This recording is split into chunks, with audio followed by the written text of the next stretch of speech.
Sini kumpul, kita tonton cowok yang lagi bantai Dunyan pakai summon rank 10 langkah miliknya.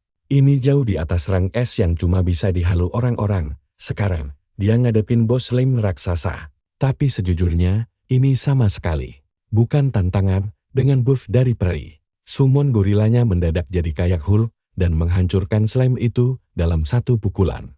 Terus dia hajar terus-terusan, serangan membabi buta, sampai bosnya rata dengan tanah. Sementara itu, Jinwoo santai banget di belakang tanpa ngelakuin apa-apa.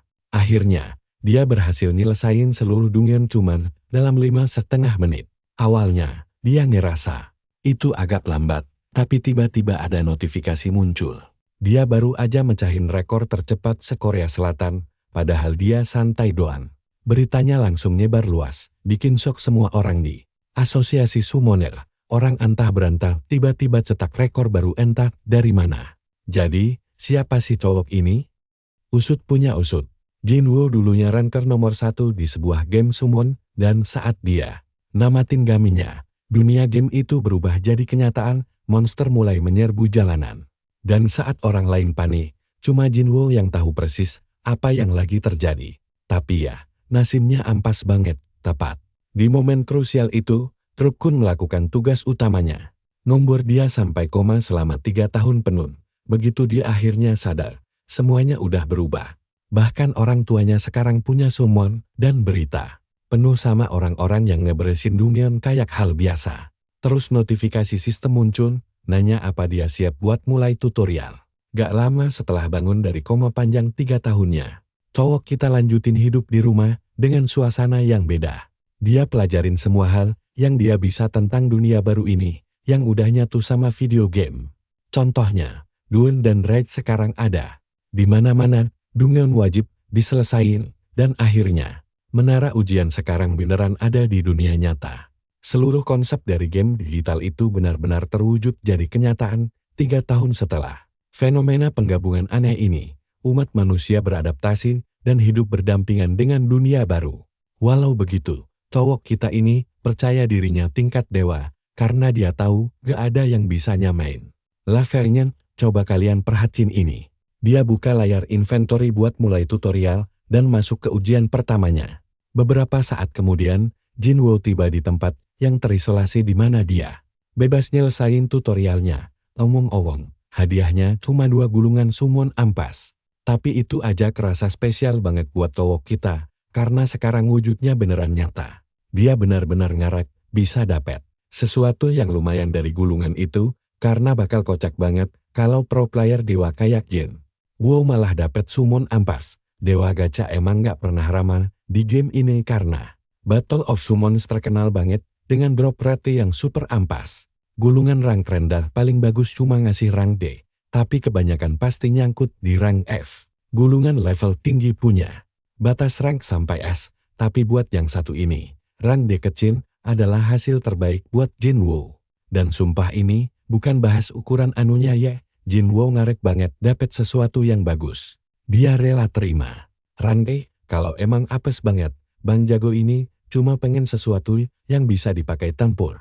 Dan dengan harapan itu, cowok kita merobek gulungannya, mengaktifkan efek summon tersebut.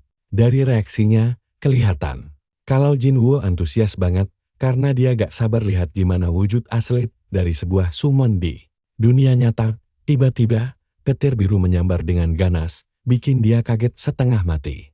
Beneran bikin jantungan, Jinwoo cuma bisa nonton dengan ekspresi shock berat. Gulungan yang robek tergeletak di tanah. Sistem tiba-tiba manggil cowok kita, dan secara mengejutkan mengonfirmasi kalau dia dapet peri angin rank 10, padahal biasanya ini ampas. Kaget luar biasa dapet rank kali, Jinwoo mikir, apa ini beneran wajar terjadi, atau cuma ngembuk. Peri angin itu menatapnya dengan heran sebelum akhirnya dia ikutan shock, karena berhasil disummon. Dia seneng kegirangan banget, karena akhirnya ada orang yang berhasil manggil dia setelah sekian lama. Jinwoo kelihatan bingung banget, karena summon kan harusnya gak bisa ngomong. Tapi terus dia tiba-tiba keinget sesuatu, dan mutusin buat nanya, apa jangan-jangan dia ini Ramba? Pertanyaan itu bikin dia risih, dan langsung nolak mentah-mentah bilang kalau dia cuma peri angin biasa. Peri terbang ini perlahan ingat kalau satu-satunya orang yang manggil Dia gitu cuma jinugot. Dan saat itu juga dia langsung sadar, wajahnya memerah karena malu. Pas nyadar kalau cowok ini beneran jinugot kesayangannya. Dengan mata berkaca-kaca, dia langsung meluk wajah Jinwoo. Ngerengek bilang betapa dia kangen banget sama cowok itu sambil meluk mukanya brutal. Cowok kita mulai paham kenapa Rang kali ini bisa muncul. Gue yakin kalian juga bakal kaget karena di gamenya. Kalau kita manfaatin mekanik tersembunyi dari peri angin, dia bisa berevolusi jadi summon support keren dengan buff kecepatan serang. Mereka berdua udah ngabisin banyak waktu bareng di masa-masa awal main sampai dia ngasih julukan Rambak di saat yang sama. Bang Jago masih gak nyangka bug itu masih ada di versi gamenya yang sekarang.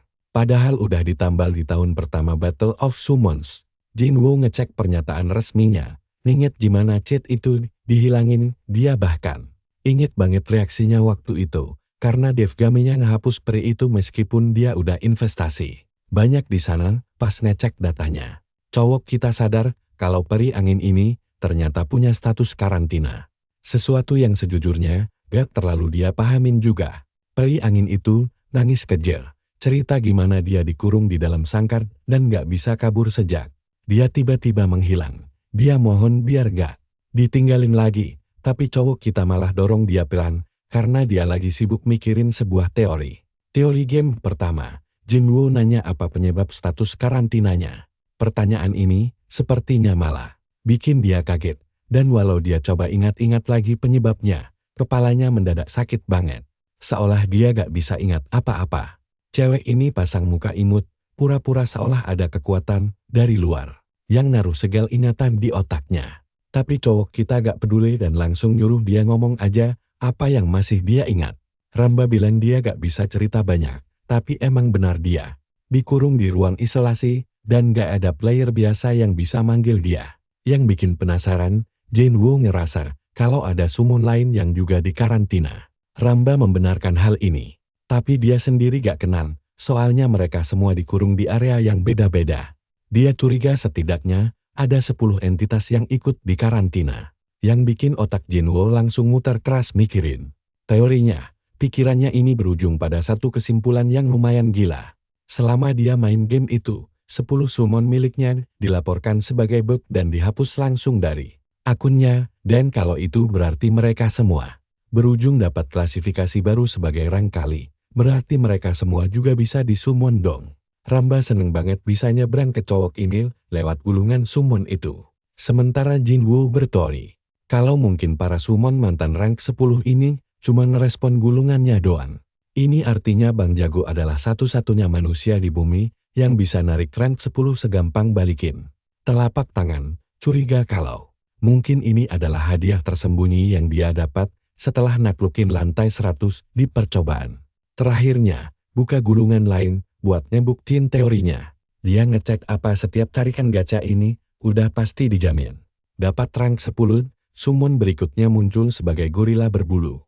Sumpah kocak banget, bentukannya persis kayak wibu kurang tidur. Sayangnya, teori Bang Jago ini langsung hangus terbakar karena makhluk yang muncul ini ternyata rank F ampas, yang berarti sistem rank 10 ini masih bergantung murni sama hoki gacha. Tetap aja, strategi Jinwoo masih sama kayak sebelumnya. Dia cuma perlu farming gulungan summon gila-gilaan buat dapetin lebih banyak rank 10 ke dalam koleksinya, karena kalau dia bisa ngumpulin 10 summon itu lagi, cowok kita ini bakal jadi jauh lebih overpowered dibanding masa jayanya dulu. Ngeliat Ramba, Jinwoo nyuruh dia buat berhenti manggil dia Jinugot karena itu keren abis.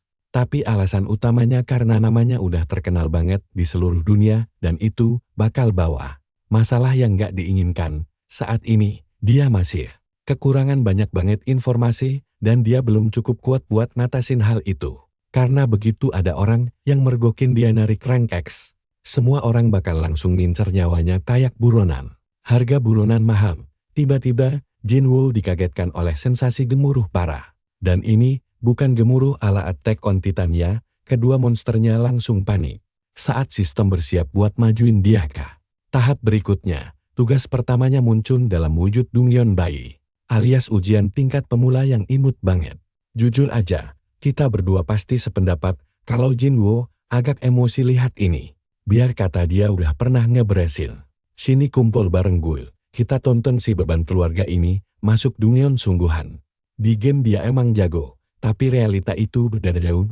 Jinwoo jelas ketakutan parah, tapi dia tahu. Dia nggak perlu adu jotos langsung, karena ini cuma tutorial doang. Berbekal rasa pede itu, dia mulai maju menantang Dungeon, sementara sistem menyuruhnya untuk cepat. Jalan terus menuju pintu masuk. Pas sampai di dalam, Jinwoo lumayan kaget loh. Suasananya ternyata jauh lebih seram dari dugaannya. Lalu Dungeon mengkonfirmasi kedatangannya, yang berarti pertarungan ini bakal segera dimulai, mengikuti panduan dari tutorial. Sistem menjelaskan, kalau pertarungan Dungeon itu pakai sistem tip dengan maksimal 5 monster di tiap kubu, berhubung dia baru punya peri angin sama gorila berbulu. Nakak banget sih namanya omong-omong. Sistem pun nyuruh dia buat masukin mereka ke dalam slot. Jinwoo mikir kalau taktik paling aman buat menaklukkan Dungeon itu ya, bawa 5 pasukan setiap saat.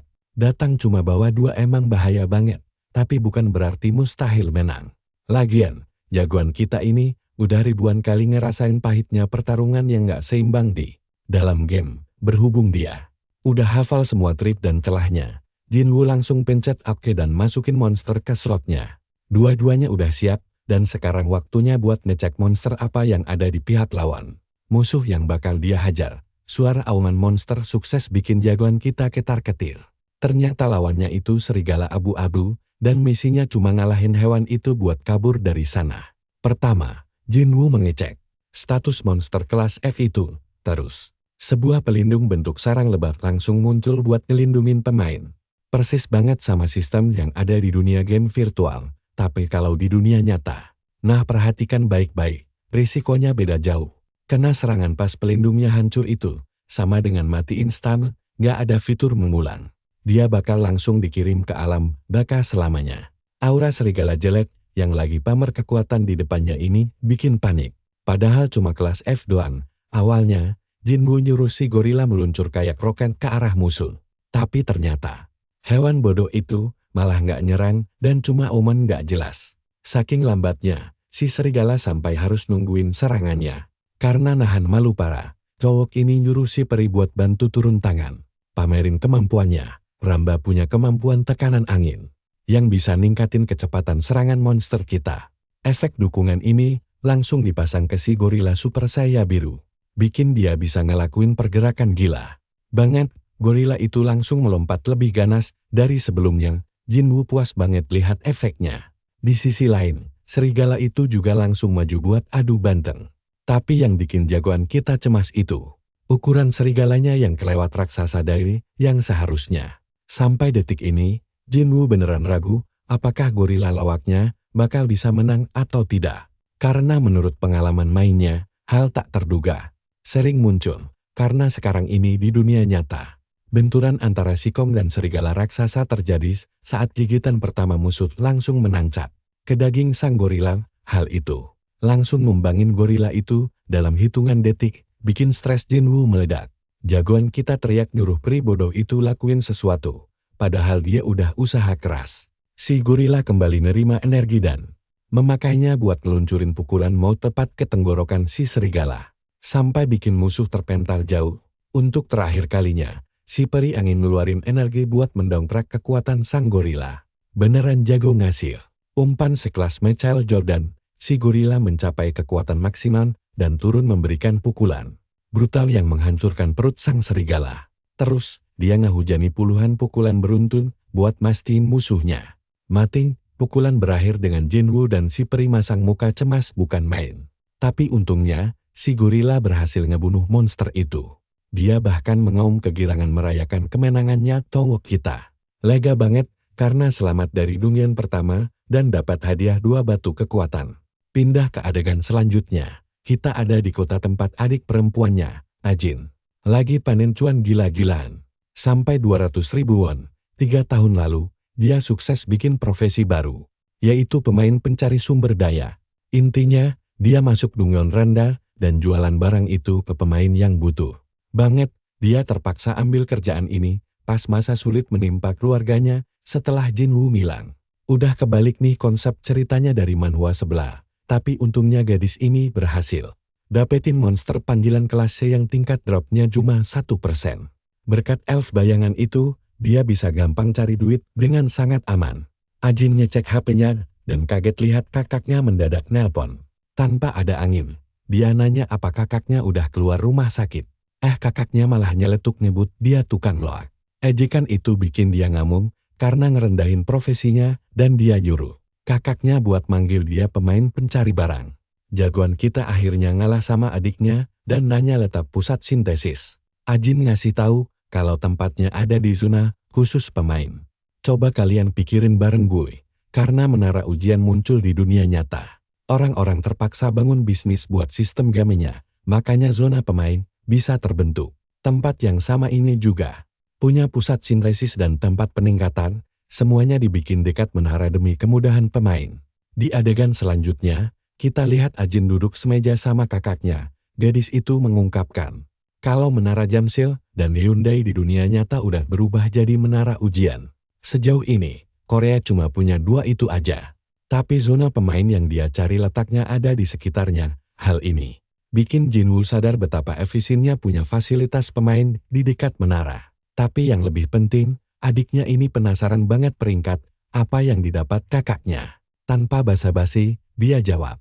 Kalau dia cuma dapat monster E dan F, yang sukses bikin adiknya kegirangan. Karena peringkat biasa aja drop ratingnya cuma 5%. Cowok kita sok santai aja, padahal dia menang jackpot sistem. Intinya, dia butuh bantuan adiknya biar bisa cepat adaptasi sama sistemnya. Sebagai gantinya, dia janji bakal ngasih uang saku padahal Ajin aslinya punya duit jauh lebih banyak. Sambil ngeledek cowok kita, ngingetin Ajin kalau dia bisa aja berubah jadi pemain terhebat di dunia karena takdir. Ajin gak percaya sama omong kosong kakaknya karena menurut dia, dewa seperti Rachen atau Genos itu ibarat entitas suci yang gak mungkin bisa disentuh, jenius dari dimensi yang beda. Tapi cowok kita dengan santai jadiin itu tantangan sebelum nyuruh adiknya buat nunjukin arah jalannya supaya dia bisa melihat langsung bentuk dari zona pemain itu. Di tengah perjalanan, Ajin baru tahu kalau kakaknya dapat monster peri angin. Tapi anehnya dia nggak pernah dengar soal monster itu. Gadis ini maksa kakaknya buat nunjukin ke dia, tapi abang kita nolak mentah-mentah, bikin adiknya ngambek karena mereka kan saudaraan. Jinwoo malah nyuruh adiknya ngeluarin monster miliknya duluan. Dan Ajin dengan senang hati langsung memanggilnya, sambil ngarep kakaknya nggak pingsan kaget pas melihatnya. Jujur aja nih, dia penasaran parah monster kayak apa yang bikin adiknya sebegitu pedenya.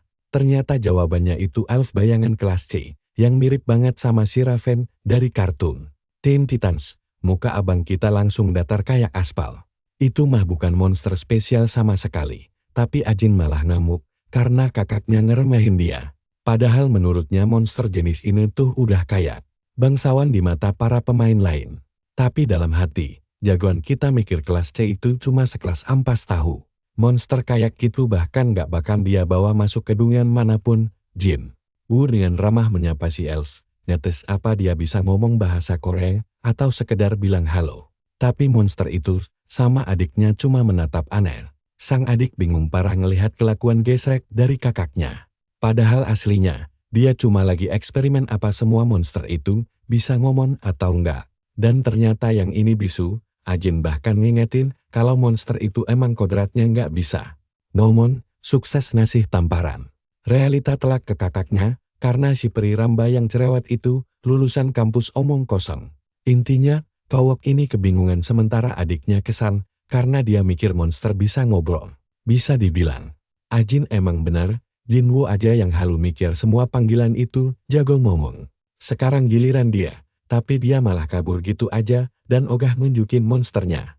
Ajin merasa hancur lebur, karena dia ngerasa kena perang nipu abis-abisan. Tapi Jinwoo cuma nggak mau narik perhatian orang banyak, apalagi kalau Ramba buka suara. Dia meneriaki kakaknya bajingan, dan langsung mengejarnya dari belakang. Cowok kita akhirnya tiba di zona pemain. Suasananya udah kayak dunia cyber yang beda. Dunia Jamsil berubah total, dan gue jamin kalian bakal ketagihan lihat aksi dia selanjutnya. Sini kumpul bareng gue, kita bahas manhwa gila ini. Perusahaan menghancurkan tempat ini karena alasan simpel. Gak ada yang mau taman hiburan di sebelah menara kematian. Tapi, Jinwoo malah menganggap ide itu sangat keren dan menegangkan. Ajin mengingatkan kakak bodohnya kalau Dungyen bikin area ini bahaya banget. Jadi nggak bakal ada yang datang buat senang-senang. Meski emang seram, Jinwoo ngebatin kalau ini beneran pengalaman asik buat dia. Bisa lihat langsung hal-hal yang cuma ada di dalam game. Ini murni bikin dia semangat, dan dia langsung nemuin zona pertukaran tempat pemain bisa barter. Barang kayak gulungan, dan Ron. Ini ngebangkitin banyak kenangan dari masa gaminya. Karena dulu dia sering beli barang-barang teman sultannya yang bernama Bion. Ajin juga ngasih tahu dia buat pergi ke meja informasi. Kapanpun dia butuh info ekstra selain dasar-dasarnya. Ajin bilang, karena dia pemula, mending dia ikut akademi di sekitar markas pemain. Jinwoo meyakinkan adiknya kalau dia baik-baik aja karena jauh di lubuk hatinya dia udah punya semua yang dibutuhkan. Dia cuma peduli soal berkembang sendiri selama di zona ini. Tapi Ajin tetap aja khawatir sama kakaknya. Jinwoo nyuruh adiknya pulang duluan karena dia mau nongkrong bentar sebelum pulang ke rumah. Si adik merasa aneh dengan kelakuan kakaknya akhir-akhir ini semenjak dia keluar rumah sakit. Hampir kayak tubuhnya habis kerasukan sesuatu gitu. Tapi di saat yang bersamaan, dia mikir kalau kakaknya ini cuma lagi berusaha keras dengan caranya sendiri.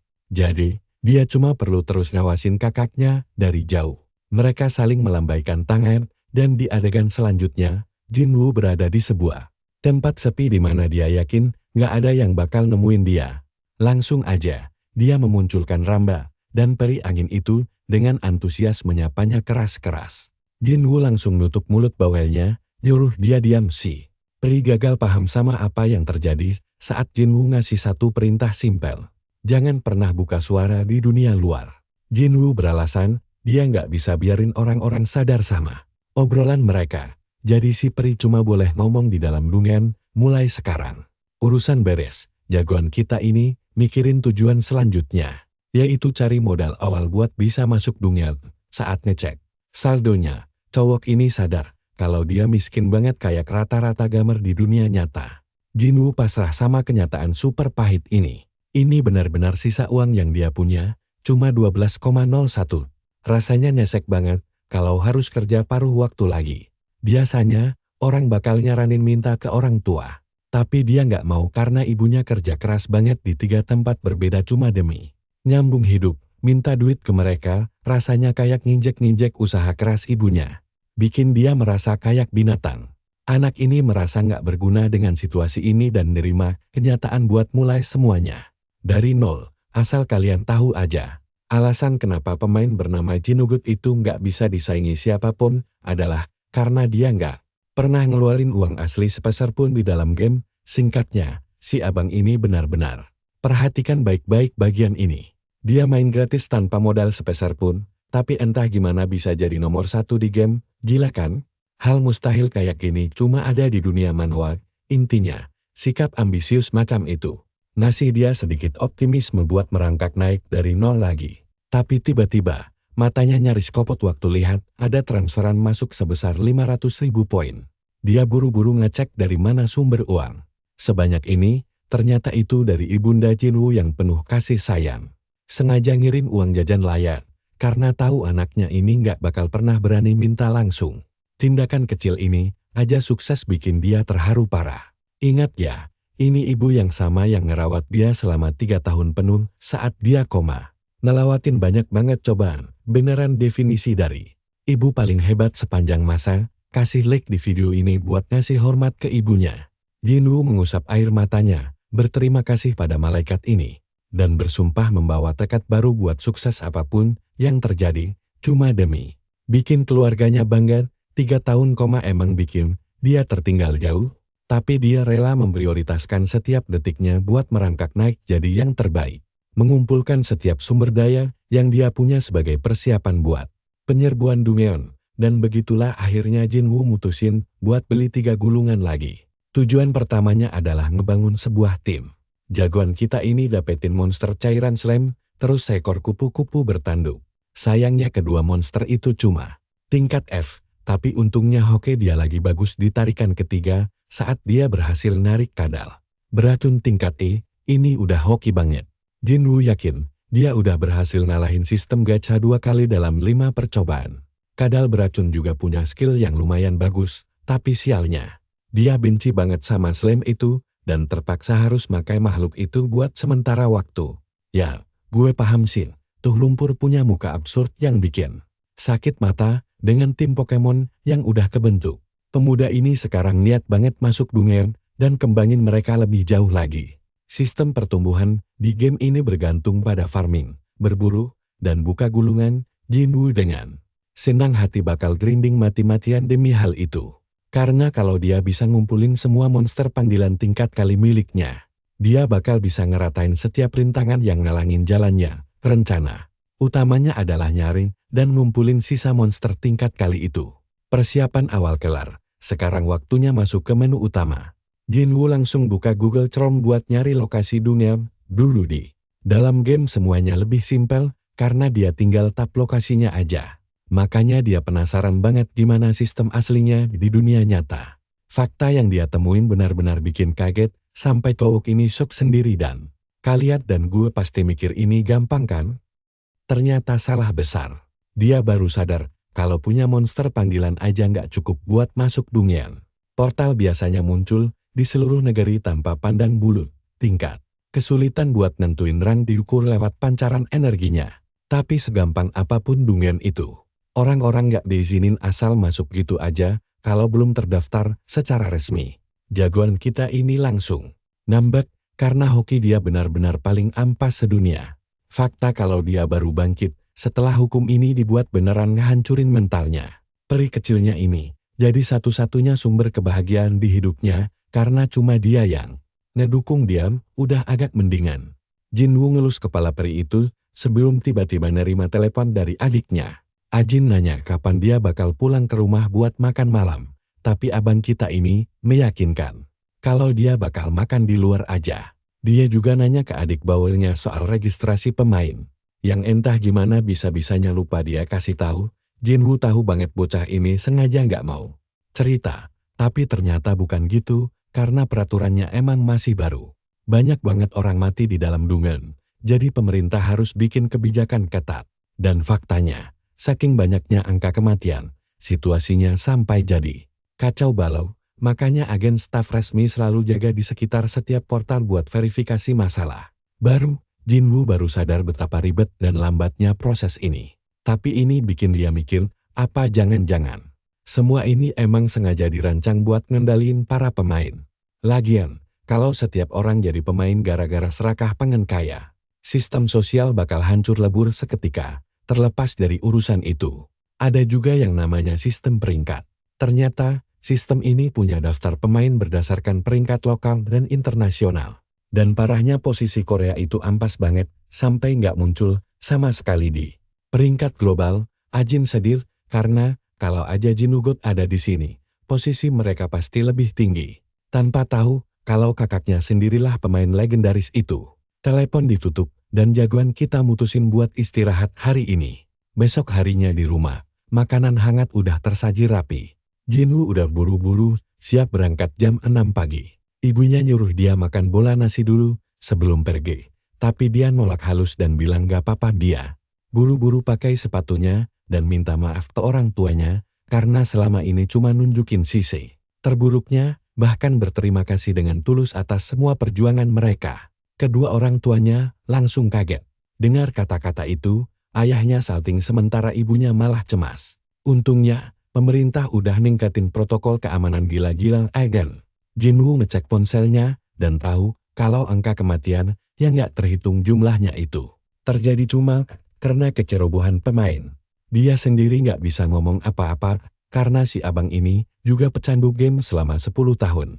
Terakhir, rasanya emang malu-maluin buat ngakuinnya. Berdiri tepat di depan meja resepsionis, dia nyerahin formulir pendaftaran, dan nanya berapa banyak orang yang akhirnya lolos kualifikasi. Ternyata, masih ada ujian akhir buat dapetin gelarnya.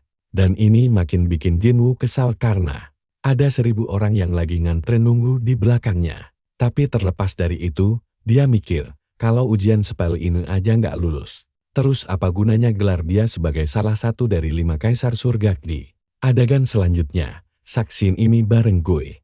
Park Chang dari markas pusat kelihatan kecewa berat sama bakat tahun ini. Tapi tiba-tiba, gedungnya runtuh gitu aja. Penasaran sama lanjutannya? Mari kita mulai kekacauan ini kawan. Tiba-tiba ada pria menyerbu gedung dengan monster orc raksasa miliknya. Dia datang menuntut balas dendam pada Changok yang telah menghabisi saudaranya. Tapi Changok cuma menganggap pria itu benar-benar gila dan langsung memanggil monster-monster andalannya yang berelemen api dan kayu. Markas utama diserang habis-habisan. Saat semua orang panik ketakutan, karakter utama kita malah santai saja. Di dalam biliknya, sampai dia berbalik dan menyadari ada kekacauan besar. Jinwoo sama sekali tidak tahu apa yang sedang terjadi selain fakta bahwa dia terjebak di tengah pertempuran ini. Orang-orang di sekitar sana sangat ketakutan dan menyerahkan nasib mereka di tangan Changok. Jinwoo merasa ini konflik antar geng karena pria berjas rapi itu terlihat sangat dendam. Tapi yang bikin dia bingung adalah bagaimana preman dunia nyata sekarang punya monster panggilan level tinggi. Changok meneriakkan peringatan darurat dan meminta semua orang mengeluarkan monster mereka untuk berlindung di balik perisai. Jinwoo melakukan hal yang sama dengan perisainya. Peri kecil favorit kita butuh sedetik untuk menganalisis situasi sebelum dia hampir buka suara. Cowok kita langsung menyuruhnya diam dan mengingatkannya agar tidak bicara di depan banyak orang. Kembali ke preman berpenampilan rapi ini. Dia ingin menghancurkan Chang Suk beserta rasa keadilannya. Monster pertama yang dia lepaskan adalah si orc. Sementara itu Jinwoo sembunyi di tempat aman karena tahu dia cuma akan bikin masalah kalau ikut campur. Tujuannya sekarang hanya mengamati. Pertarungan sengit pun pecah saat kupu-kupu api milik Changok melepaskan meteor kecil dan menembak lurus ke arah si orc. Sayangnya monster itu bagaikan tank yang bisa menahan semua serangan telat dan membuat si preman jadi makin sombong. Changok mulai terpojok. Jinwoo lalu sadar kalau gaya bertarung pria itu benar-benar sangat buruk, sampai penonton lain bisa melihat Changok semakin terdesak mundur. Ini memaksa Jinwoo ke sudut yang sulit, karena sekarang dia harus segera mengambil keputusan. Kalau dia ikut campur dan perhatikan baik-baik momen ini kawan. Orc itu mengayunkan kapaknya dengan keras ke arah salah satu monster Changok. Hal itu memaksa Jinwoo untuk segera membuat keputusan. Dia mulai menyadari satu kenyataan pahit bahwa kehidupan damainya bakal hancur sebelum sempat dimulai. Jadi dia dengan santai berjalan ke arah Changok yang panik menyuruhnya mundur.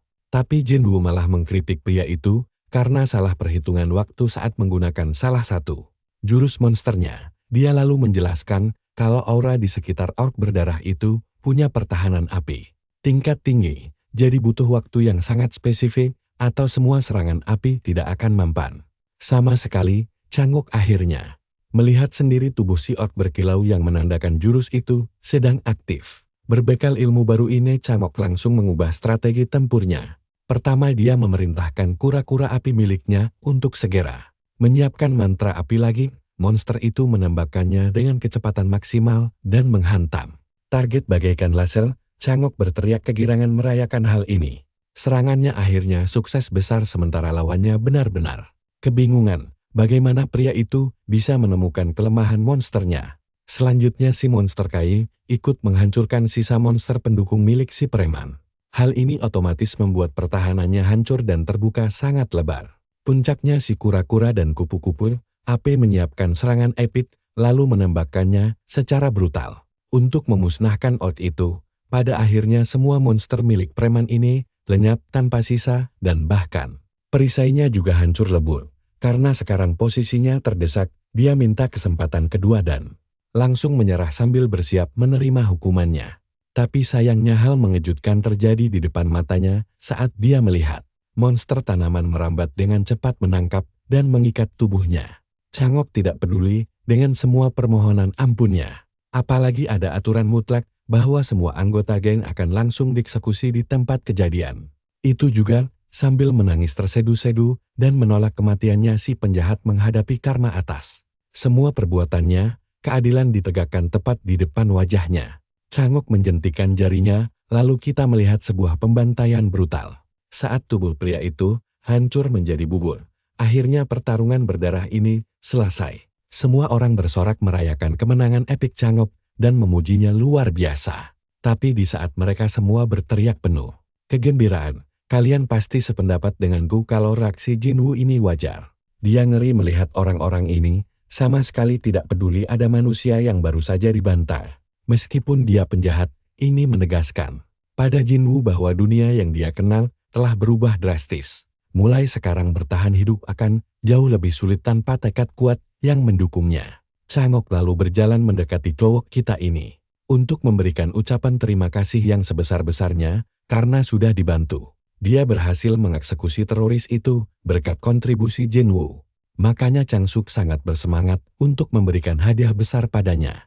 Menggunakan momen ini sebagai tiket emasnya, Jinwoo mengaku bahwa dia belum mendaftar di markas. Pria itu benar-benar kaget mendengar info ini karena bocah yang memberinya saran taktik super jenius tadi ternyata cuma pemula biasa.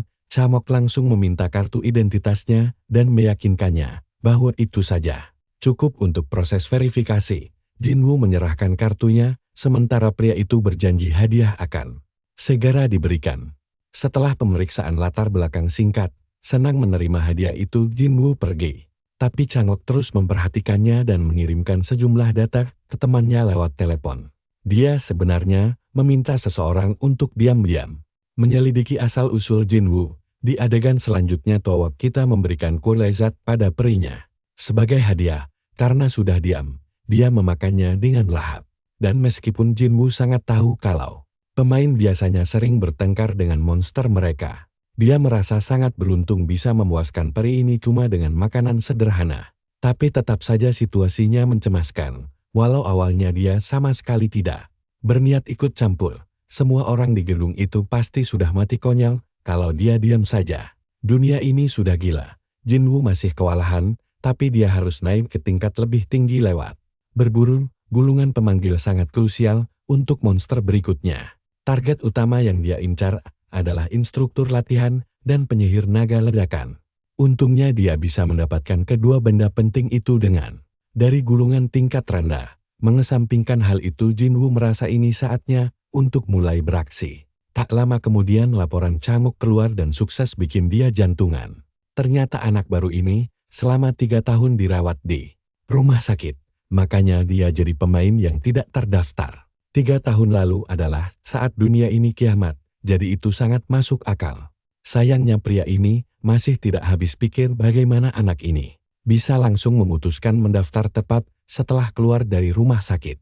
Melihat lembar informasi gila itu, Changok mulai meragukan matanya sendiri. Dia mencoba menenangkan diri dan berusaha tetap tenang. Jadi dia menelpon pengawas ujian dan langsung mengambil alih posisi itu sendiri. Pastinya, karena abang kita ini ingin mengawasi Jinwoo secara langsung.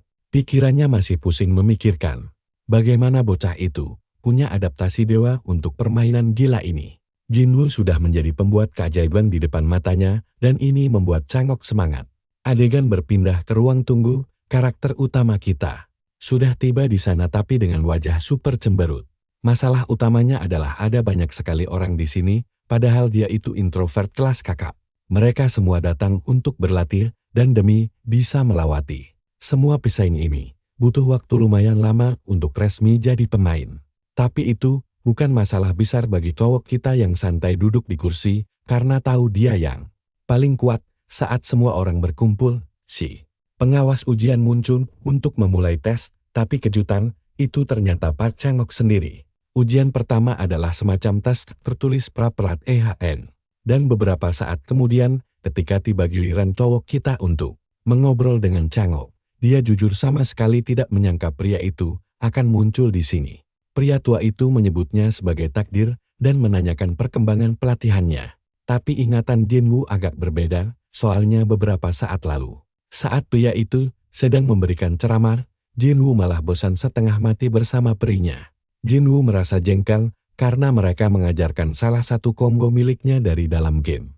Jadi dia bersikap seolah kelas itu biasa saja dan membosankan. Terlepas dari itu, Changok menegaskan bahwa dia memanggil Jinwoo secara terpisah untuk mengurus soal aplikasi hadiahnya. Tapi sebelum itu, dia ingin menanyakan satu hal yang sangat penting.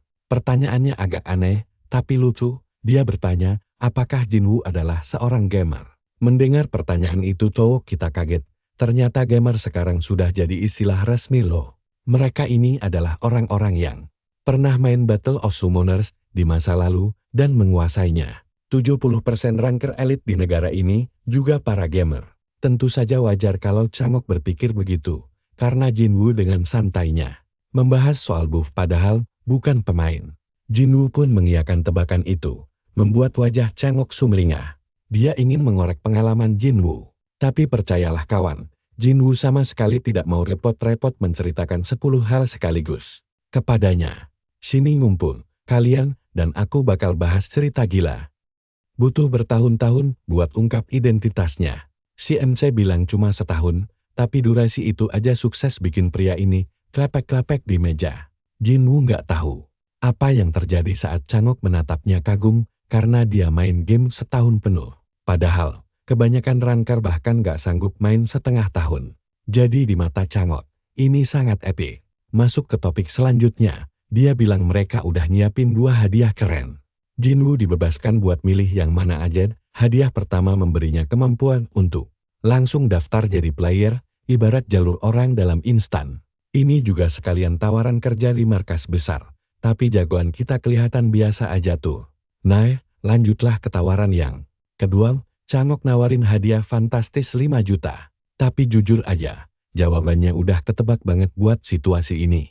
Saat ini, Changok sangat ngarep anak ini bakal pilih opsi pertama karena jelas lebih bagus. Kocaknya, Jinwoo malah ngehancurin semua harapan itu dan pilih uangnya. Si bapak ini sok berat lihat dia nolak tawaran kerja, sekaligus jalur pendaftaran itu. Tapi Jinwoo santai aja. Yakin dia bisa daftar sendiri nanti dan emang ogah gabung ke markas besar. Lagian, fokus utamanya itu pasukan summon miliknya. Di adegan selanjutnya, kita lihat dia di area ujian. Seorang agen staf mengenali dia sebagai Jinwoo. Mbaknya Raman dan ngejelasin kalau ujian praktiknya wajib menaklukkan Dongyeon atau lebih tepatnya Dongyeon Selasa buat dia. Tes ini pakai format serangan waktu, yang artinya makin cepat beres nilainya makin gen. Sementara ini terjadi, Changok mengamati dari kejauhan, masih shock gara-gara penolakan instan tadi. Dan yang dia temukan di lembar ujian, sukses bikin makin melongo. Jinwoo nulis super lengkap soal Ron dan Summon sampai bikin penguji yang meriksanya kagum berat. Mereka beneran tergila-gila sama bakat cowok ini, sampai yakin dia bakal segera jadi ranker hebat. Changok melihat para profesor itu. Heboh nggak karuan. Ini jadi bukti seberapa spesial anak ini. Skip semua penjelasan membosankan, Jinwoo akhirnya diizinkan masuk ke dalam gerbang. Dia melangkah maju dengan penuh rasa penasaran ke area ujian dan muncul dengan tameng nyawa aktif. Dongyeon ini khusus dirancang dengan monster slime beracun. Tujuannya simpel, kalahkan mereka semua dan segera kabur dari Dongyeon. Secepatnya, langsung aktifin kemampuan Ramba, Jinwoo nyuruh peri angin ngasih buff buat pasukannya. Hari sang gorila dapat buff kecepatan serang. Sementara jagoan kita ini sibuk menganalisis desain rumit. Dongyeon Selasa yang kayak labirin ini. Ngalahin slime bakal nuntun kamu ketemu bosnya, tapi di sini banyak player nyasar dan gagal ujian. Untungnya, pergerakan para slime ini sangat lambat. Jadi strategi terbaik ya lari kencang langsung ke arah bos. Jinwoo dan pasukannya masuk jalur pintas, karena dia udah hafal rutenya. Tapi bersiaplah. Karena di sini plotnya. Coba kalian perhatikan momen ini. Layar merah muncul, menandakan bos monster datang. Jagoan kita nggak nyangka bakal ketemu gumpalan jelek super gendut ini di dunia nyata. Slime raksasa itu menatapnya. Penuh ancaman, pertarungan dimulai saat Jinwoo ngelempar si gorila ke arah slime raksasa itu. Monster ini melompat tinggi dan menghancurkan si slime, jadi berkeping-keping cuma dengan satu pukulan fatal. Gila banget. Efek buff Ramba emang gak ngotak. Gorila itu mengubah tubuh slime jadi bubur lewat puluhan pukulan beruntun. Bikin monster tier F kelihatan super garang, ini aja udah bikin Jinwoo merinding mikirin sekuat apa monster lainnya nanti. Dan yap, dalam sekejap, monster bos tumban, Dongyeon berhasil diselesaikan dalam waktu 5 menit. Masih lumayan lambat sih. Buat jagoan kita yang biasa kelarin game di bawah semenit. Gilanya, performa begini aja sukses pecahin rekor Korea, sekaligus ngebuka sebuah pencapaian baru. Jinwoo beneran shock, tapi dia dapat 3 gulungan summon tingkat lanjut dan 2 item abrasif. Yang bikin dia bingung, gimana bisa rekor ampas begini jadi yang terbaik di Korea? Ngomong-ngomong, markas besar lagi heboh banget lihat rekor baru 5 menit itu. Awalnya mereka ngira itu ulah Giano, tapi ternyata itu anak baru bernama Jinwoo. Seorang pemain antah berantah yang bahkan nggak terdaftar sebagai ranker ya. Seorang non-ranker ngancurin rekor nomor 1. Rapat dadakan langsung digelar buat bahas pencapaian gila si player ini. Orang-orang ini jelas kagum berat, tapi Changok yang paling kegirangan, karena dia tahu anak ini adalah talenta. Langkah intinya, dia mau amankan si bocah apapun yang terjadi, atau minimal nahan dia, biar nggak kabur ke luar negeri demi kelangsungan negara ini. Changok nyaranin buat segera daftarin dia jadi player, karena serangan waktu itu dibagi jadi skala nasional dan global. Giano punya rekor 6 menit, sedangkan Rachel pegang rekor global 2,5 menit. Jinwoo datang dan langsung nginjek-nginjek rekor Korea cuma dari percobaan pertamanya. Makanya dia pikir pertarungan player nggak perlu buat talenta selevel itu. Orang kayak dia layak dapat perlakuan khusus. Pindah lagi ke jagoan kita, dia agak kecewa sama rekor ampas yang dia buat. Changok teriak manggil namanya dan lari nyamperin kayak fans fanatik. Pertama, dia muji rekor gilanya itu. Terus, dia nanya gimana caranya. Jinwoo jawab, simpel tanpa kasih rahasia apapun, dan ngerasa pujiannya lebih banget. Pria itu lalu ngasih kartu lisensi playernya. Jinwoo shock karena dia berhasil dapat kartu itu tanpa perlu ngebuktiin apa-apa lagi. Selain itu, Changok masih penasaran gimana cara dia ngalahin rekor tersebut.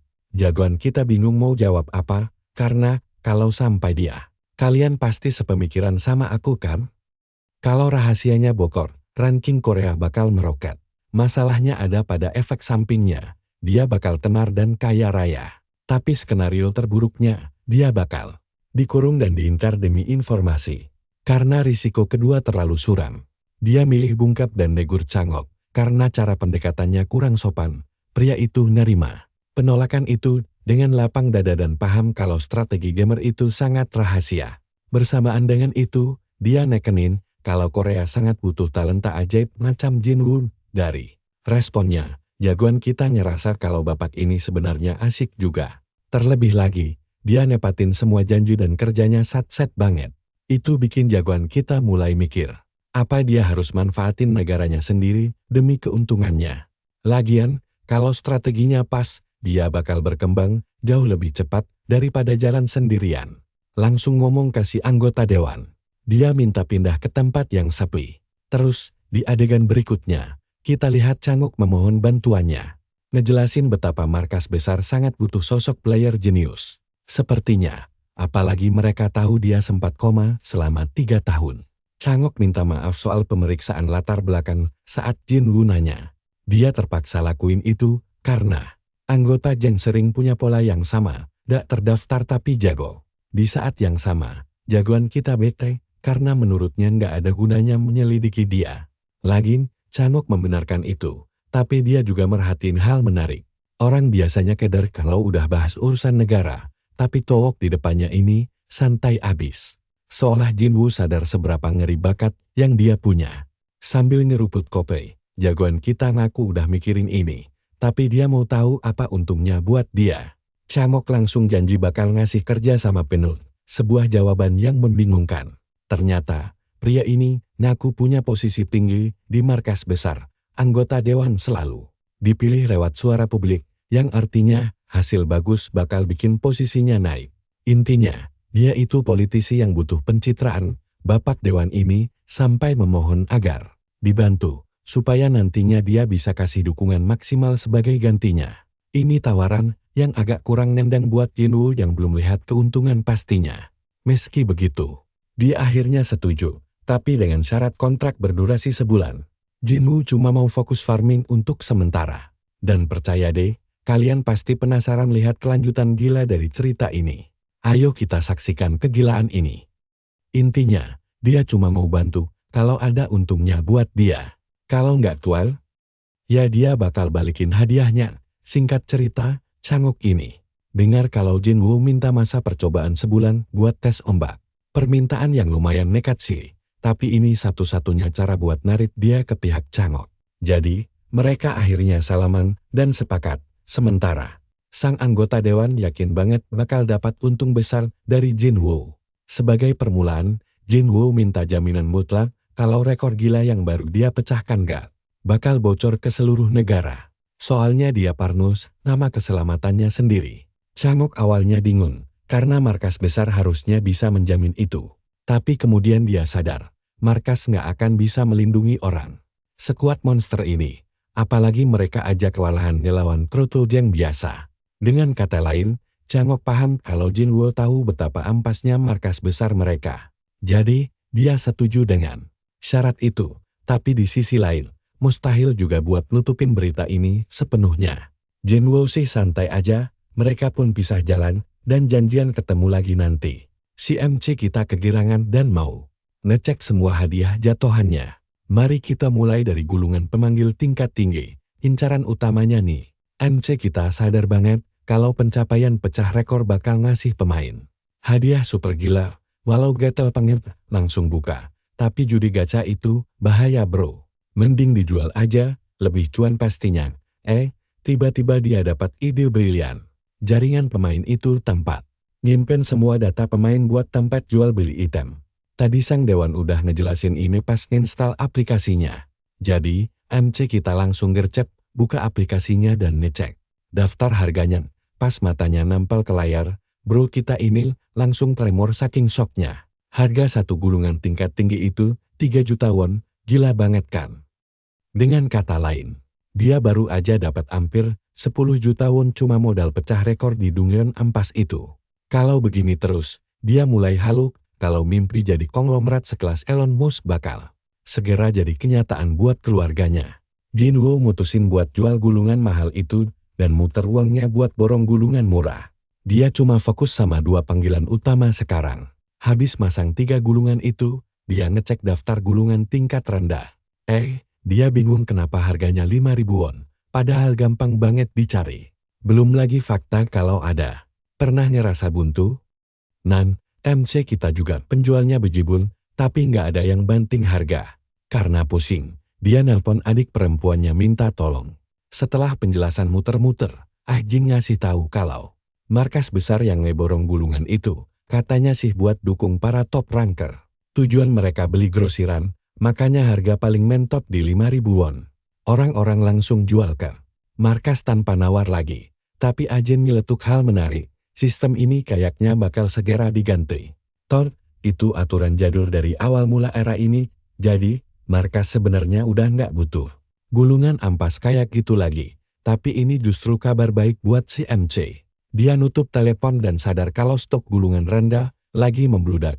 Langkah selanjutnya, dia harus ketemuan lagi bareng Changok keesokan harinya. Sang dewan kesenangan banget pas ketemu. Nanya apa si MC butuh sesuatu. Jinwoo langsung nyeletuk pengen dibawain gulungan tingkat rendah. Permintaan yang bikin bapak itu melongo, normalnya kan orang minta yang mahal. Jinwoo minta dibawain sebanyak mungkin, dan gila aja. 50.000 gulungan masuk ke markas setiap harinya, artinya Changok bisa gampang ngasih itu. Tapi bapak ini parno, jangan-jangan Jinwoo mau jadi kalau buat cari cuan. MC kita nolak mentah-mentah, meyakinin kalau itu ide bodoh.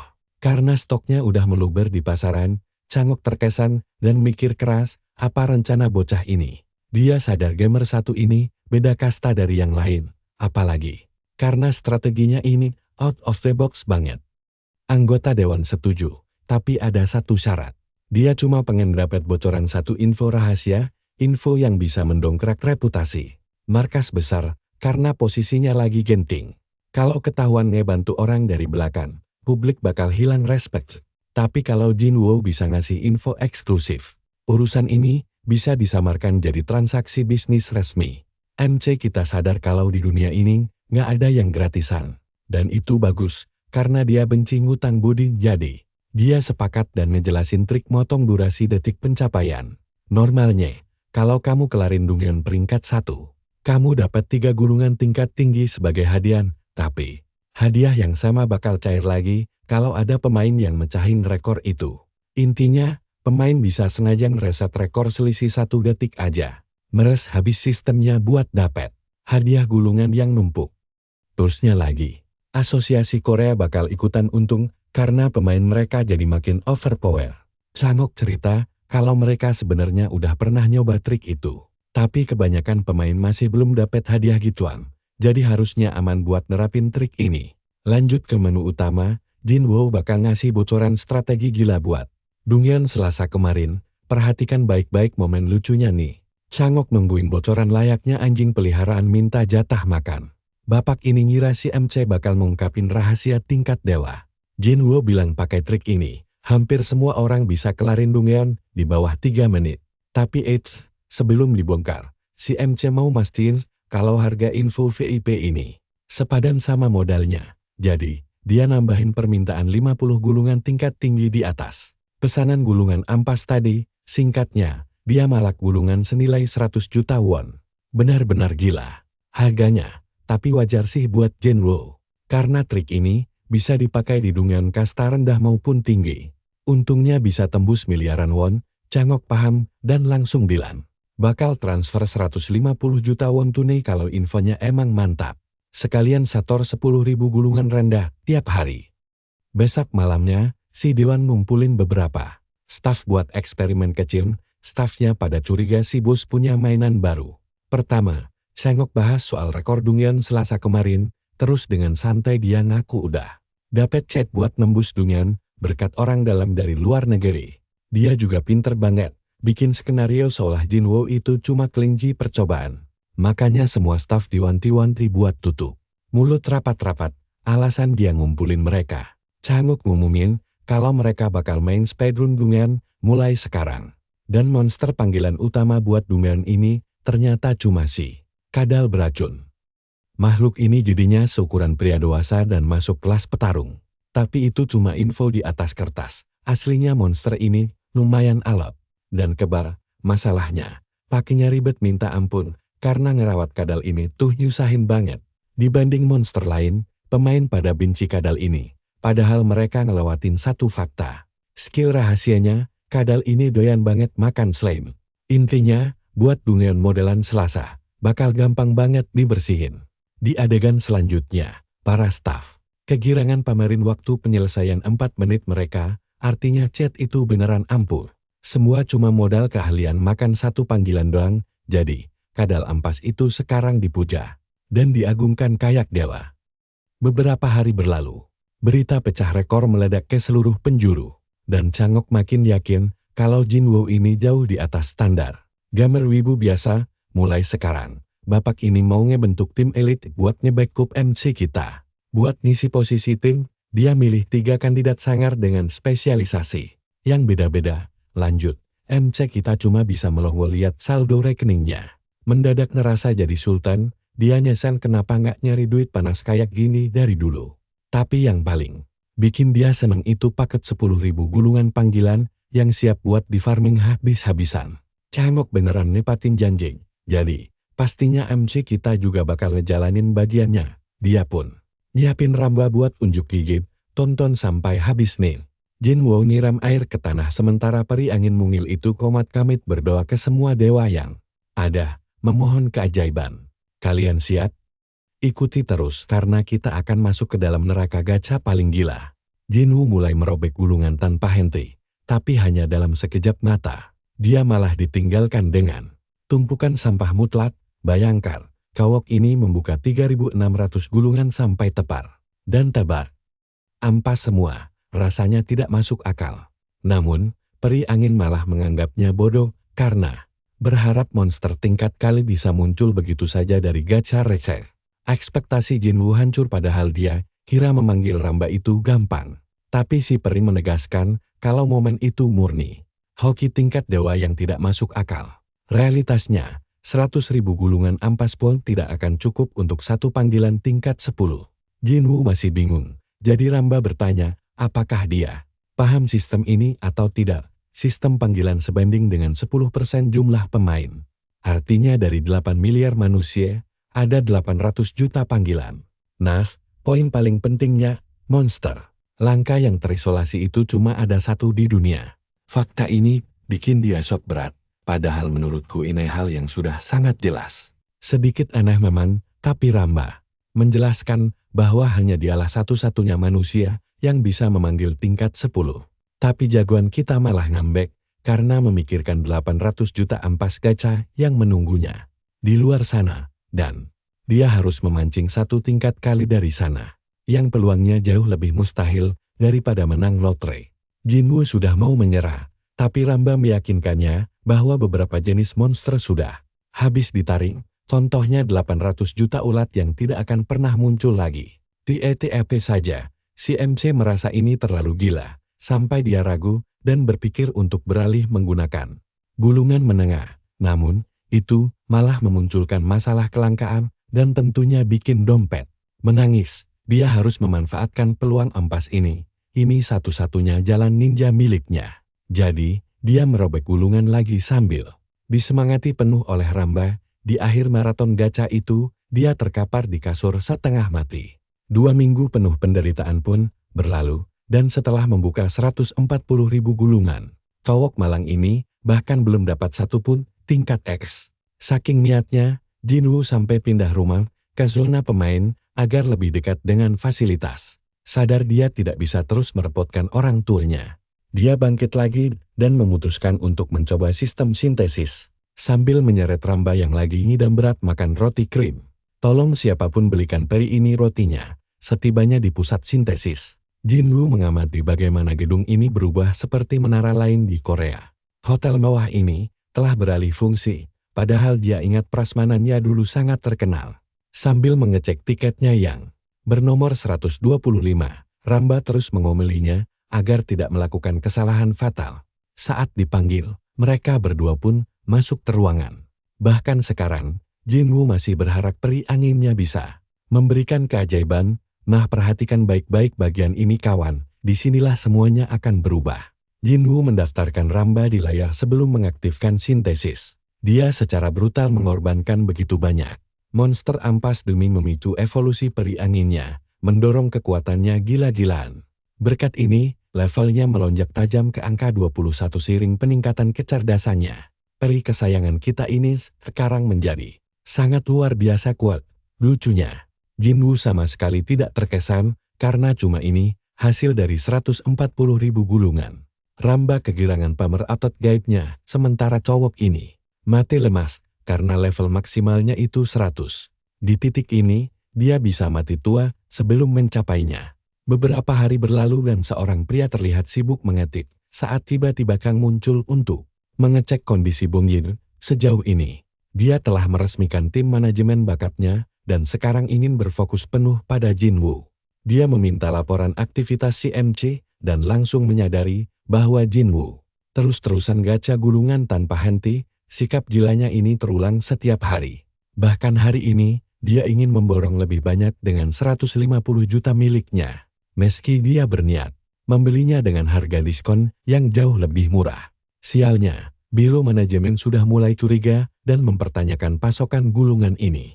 Chang sama sekali tidak paham kenapa cowok ini mau membuang uang demi gulungan ampas, tapi dia yakin Jinwoo tahu rahasia yang tidak mereka ketahui. Jadi dia menyetujui proposal gila untuk menjualnya setengah harga. Ide nekat ini sukses membuat bawahannya jantungan karena berpotensi menjadi masalah besar. Tapi sang anggota dewan sangat santai, yakin bahwa bakat murni ini ditakdirkan menjadi pahlawan legendaris Korea yang tentu berarti Changok akan memborong semua pujian sebagai investor pertamanya. Itulah alasan mengapa dia merasa keputusan ini sangat tepat. Walau begitu, dia memperingatkan Bong Jin untuk tutup mulut rapat-rapat soal rahasia ini, karena hanya melibatkan dirinya, Jia, dan Tao. Sekarang mari kembali ke penderitaan jagoan kita yang kembali membuka ribuan gulungan kutukan itu. Cowok ini semakin depresi setiap detiknya, sementara peri angin mulai mempertanyakan sampai kapan mereka harus tersiksa begini. Demi meredakan stres mereka, seorang bidadari cantik datang menemuinya. Ini adalah Yujia dari tim manajemen. Barunya, gadis ini berkata bahwa dia datang khusus untuk membahas proposal itu. Jinwoo yang penasaran langsung menanyakan soal diskon. Dan dia butuh waktu agak lama untuk menjelaskan bahwa mereka akan memberikan diskon 50% gila-gilaan. Gadis ini terlihat seperti malaikat penolong sementara si MC nyaris jantungan saking senangnya. Bukan cuma itu, Dia menambahkan akan ada hadiah 100 juta won sebagai tambahan modalnya. Jagoan kita langsung merasa seperti raja, karena ini sungguh rezeki nomplok. Dia memperingatkan agar informasi super rahasia ini tidak bocor kemanapun. Sesuatu yang memang bisa diandalkan dari seorang Jinwoo. Di luar itu, gadis ini malah menggodanya bahwa ini semua demi mempererat hubungan mereka berdua, yang tentu saja membuat Jinwoo tersenyum puas. Setelahnya, dia memutuskan untuk pergi dan membiarkannya melanjutkan kegilaannya. Namun saat ini, Jinwoo benar-benar merasakan dukungan absolut yang diberikan oleh sang dewan. Kepadanya, dia sadar bahwa dia wajib menarik panggilan tingkat X secepatnya untuk membalas budi. Kalian bisa merasakan rasa frustrasinya kan? Setelah ribuan gacha penyiksaan tambahan, dia dan peri kecil itu nyaris mati lemas. Semua isinya monster sampah tingkat F, benar-benar nol progres sama sekali. Di titik berdarah ini, Jinwoo sudah melangkah terlalu jauh untuk menyerah. Dia memohon dan berdoa demi satu kesempatan mendapatkan naga predak, dan akhirnya, setelah ratusan ribu gulungan pembawa petaka, Dewa Gacha akhirnya kasihan dan menjatuhkan satu panggilan tingkat dewa. Mulut Ramba dan Jinwoo menganga lebar karena sok jagoan kita akhirnya berhasil memanggil penyihir naga peledak yang selama ini sangat diidamkannya. Momen ini begitu emosional sampai dia benar-benar menangis bahagia. Sadar bahwa semua penderitaannya akhirnya terbayar lunas. Namun bahkan sekarang, dia tidak mau berhenti gacha. Sebaliknya, dia berniat melanjutkannya.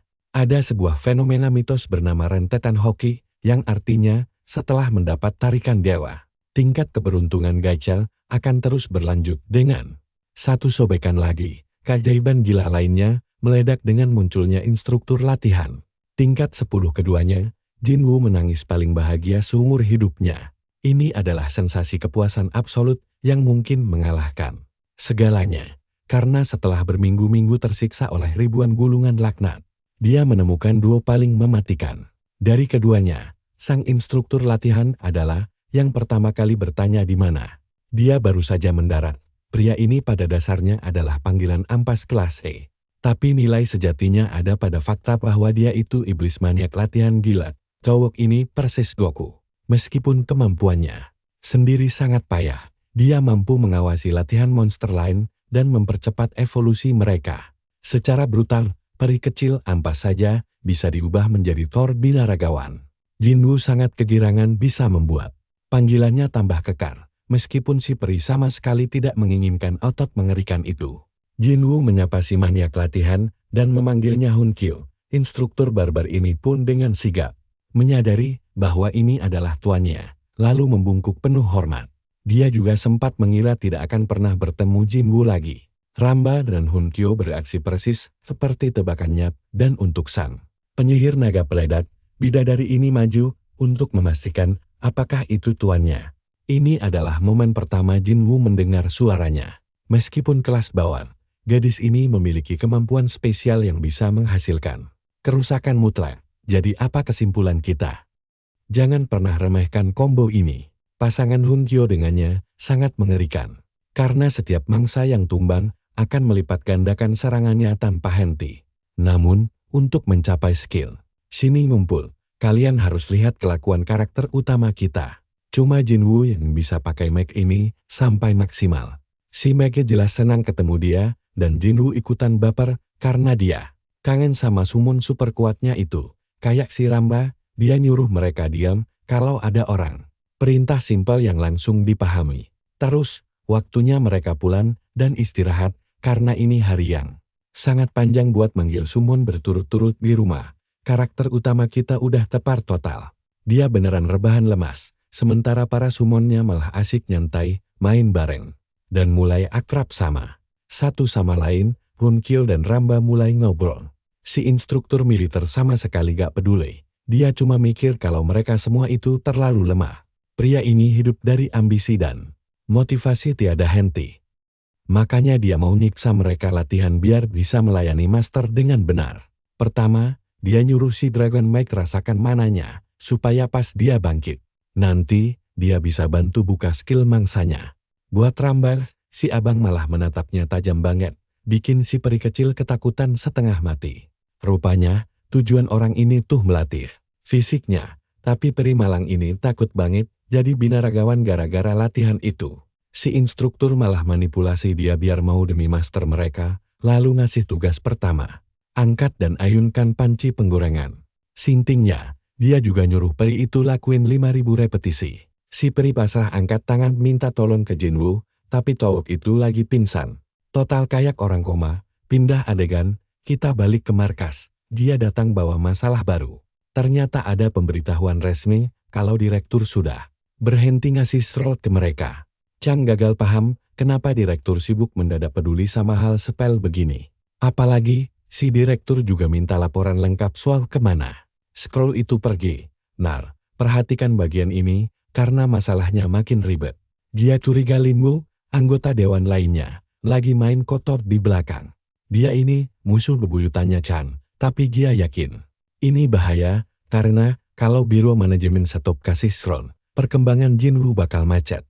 Tersudut, Chang putar otak cari cara sampai dia mendadak dapat telepon. Uniknya, itu dari Jinwoo sendiri yang bilang dia gak butuh scroll lagi. TFTP saja, anggota dewan itu emosi sama kelicikan Linwoo dan berniat membalasnya nanti. Setelahnya, kita disuguhi pemandangan epik Gunung Guanuken. Jinwoo udah nentuin tempat ini sebagai target dungan selanjutnya. Dia bahkan pakai baju olahraga biar kelihatan makin kece di dalam game. Battle of Summons, ada 4 jenis dungeon. Pertama, tempat khusus eksplorasi buat farming material. Kedua, Tower of Trials dengan berbagai tingkat kesulitan yang pastinya lumayan berat. Sering bikin pemain nyerah, karena menembus batas maksimal. Ketiga, dungeon Chaos Dragon, bos pembawa bencana yang wajib dilawan bareng party. Sayangnya bagian ini belum menyatu dengan dunia nyata, jadi Jinwoo malas ngejelasinnya. Nah, di luar 3 dungeon spesifik tadi, sisanya dianggap normal. Dan itulah yang bakal dia sikat habis hari ini. Oh ya, ada juga namanya Stag Dungeon, tapi itu langka banget. Meski disarankan bawa party buat masuk, Jinwoo lebih suka main solo dong. Dia menatap lurus ke arah gerbang dungeon normal di area itu. Dia ingat fakta, kalau dungeon bakal pecah, kalau kelamaan dibiarin gak ditaklukkan. Intinya, pakai logika yang sama persis kayak di solo leveling. Seorang staf minta lisensinya, jadi Jinwoo gercep ngasih buat verifikasi. Lanjut, dia langsung melangkah masuk buat beraksi. Jinwoo membuka mata di sisi lain, shock berat melihat pemandangan perang berdarah, pasukan lagi mati-matian ngelawan monster. Artinya ini adalah dungeon penaklukan yang lagi pecah perang. Di dalam sana, para prajurit ini nyaris gagal bertahan selagi para orc terus memanjat naik. Bayangin aja, dulu Jinwoo cuma main game, tapi sekarang ini beneran nyata. Kalian bisa rasain kan ngerinya? Dia pun mulai merasakan setiap tekanan mencekam di udara. Yang ada di depannya bukan lagi sekadar simulasi, melainkan perang skala penuh, di mana prajurit teriak putus asa minta Healer biar tetap hidup. Jinwoo mencoba santai dan langsung ngeluarin semua summonnya buat ngebantai orc. Dia nyuruh Ramba ningkatin kecepatan serang si instruktur, dan ngasih perintah ke naga Magi buat ngasih cover pakai sihir apinya. Di saat yang sama, dia nyuruh Minikong rank dibuat maju lurus ke bos orc. Masa bodoh sama kekacauan di sekitarnya. Fokus utamanya cuma satu bosnya. Ini karena struktur simpel dari dungeon penaklukan orc. Asalkan orc raksasa di belakang itu tumbang, kemenangan udah pasti di tangan dan perang bakal selesai. Sementara itu, dengan efek buff dari Ramba, si instruktur namuk brutal menebas orc satu persatu kayak lagi motong rumput aja. Melihat kegilaan ini, Jinwoo mulai penasaran, apa kekuatan gila ini gara-gara status rank 10-nya. Senyum tipis muncul di wajahnya pas sadar kalau pertarungan ini mungkin bakal tamat sebelum dia sempat pemanasan dengan benar. Bahkan para prajurit yang tadinya nyaris mati dikeroyok orc sampai bengong total. Melihat sekutu super kuat mendadak muncul entah dari mana dan langsung membalikkan keadaan. Pertempura, Minikong lompat nabrak kerumunan orc sementara peri emas terus ngeyel tanpa henti.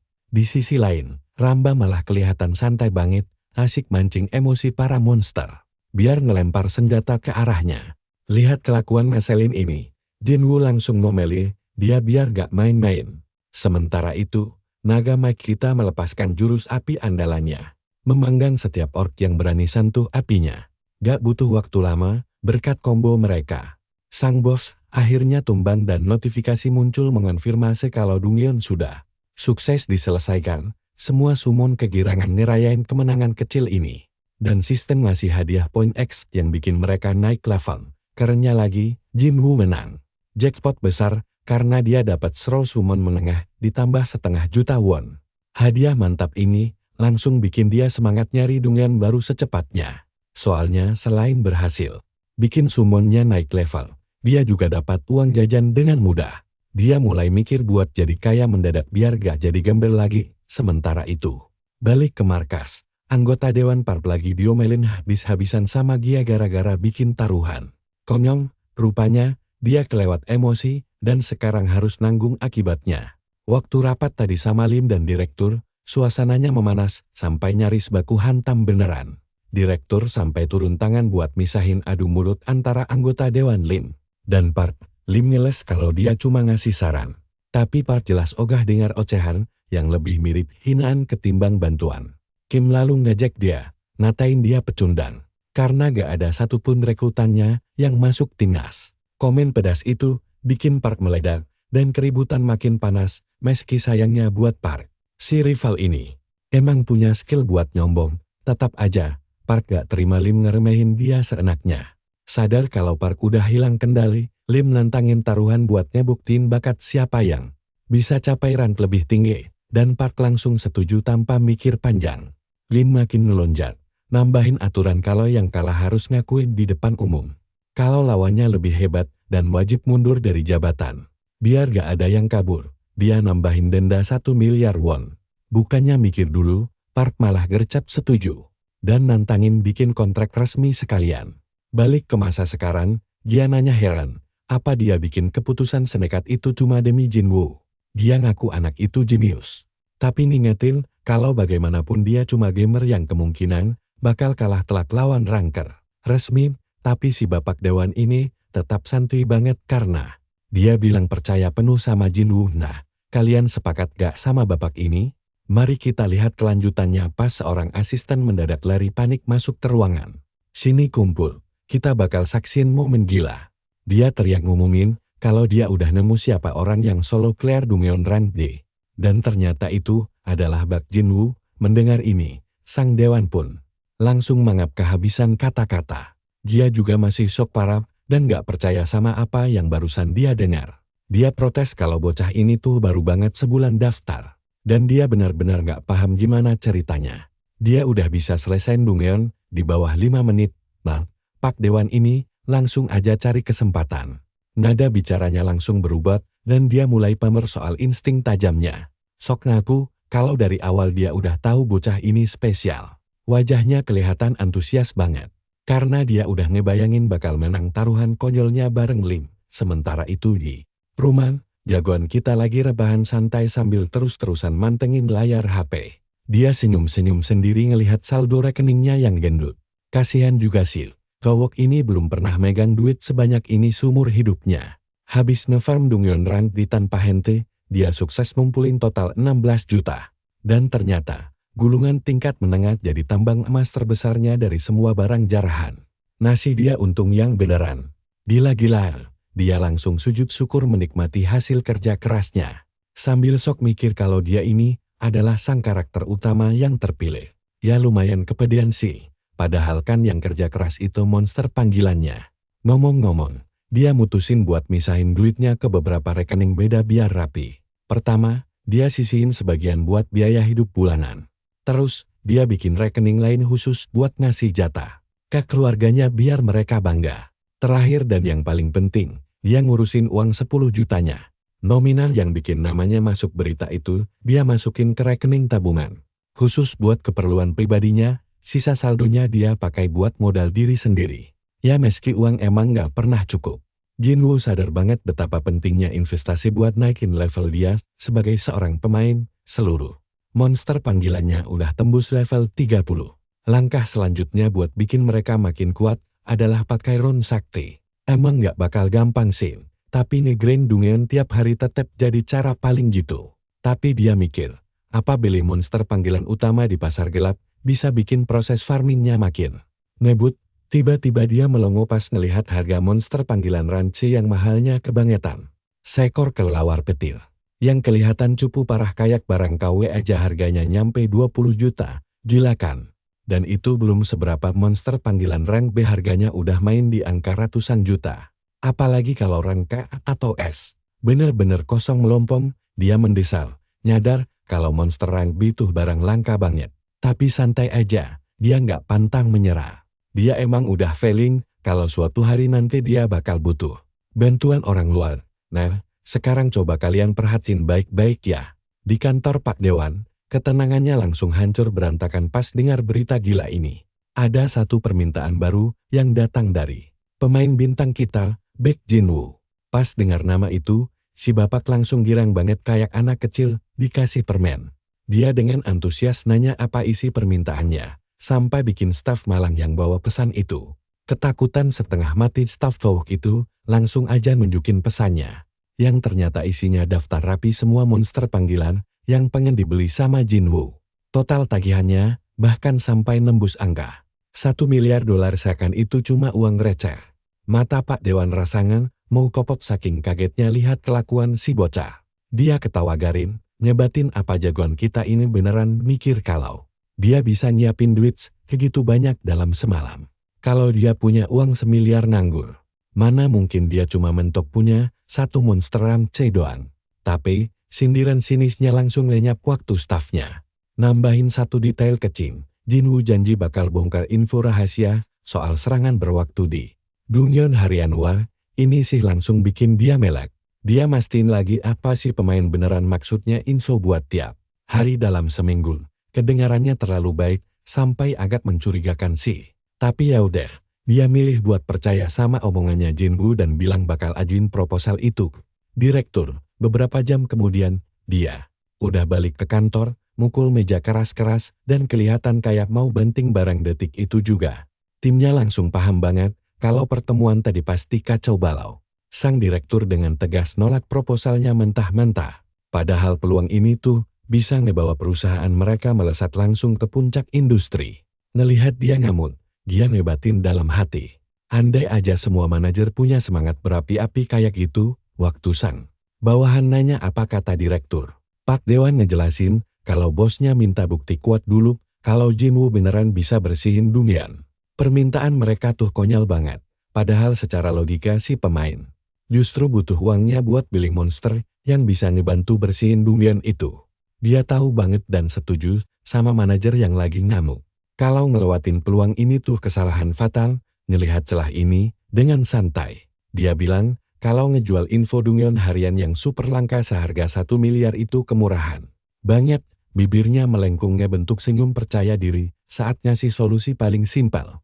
Dia bakal bayarin semuanya pakai uangnya sendiri. Pas denger itu, Pak Dewan Park langsung sadar kalau Yujia ini bukan sekadar karyawan biasa yang suka bacot. Dia itu pewaris sah konglomerat Daesung. Dia juga udah dapetin pendidikan paling elit di negara ini.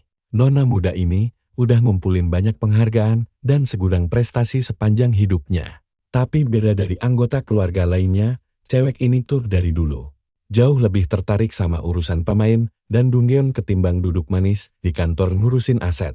Dan sekarang, pemain yang paling bikin dia penasaran itu ya Jin-woo, si anak baru yang berubah dari orang biasa jadi pembantai Dongyeon seakan itu hobi doang.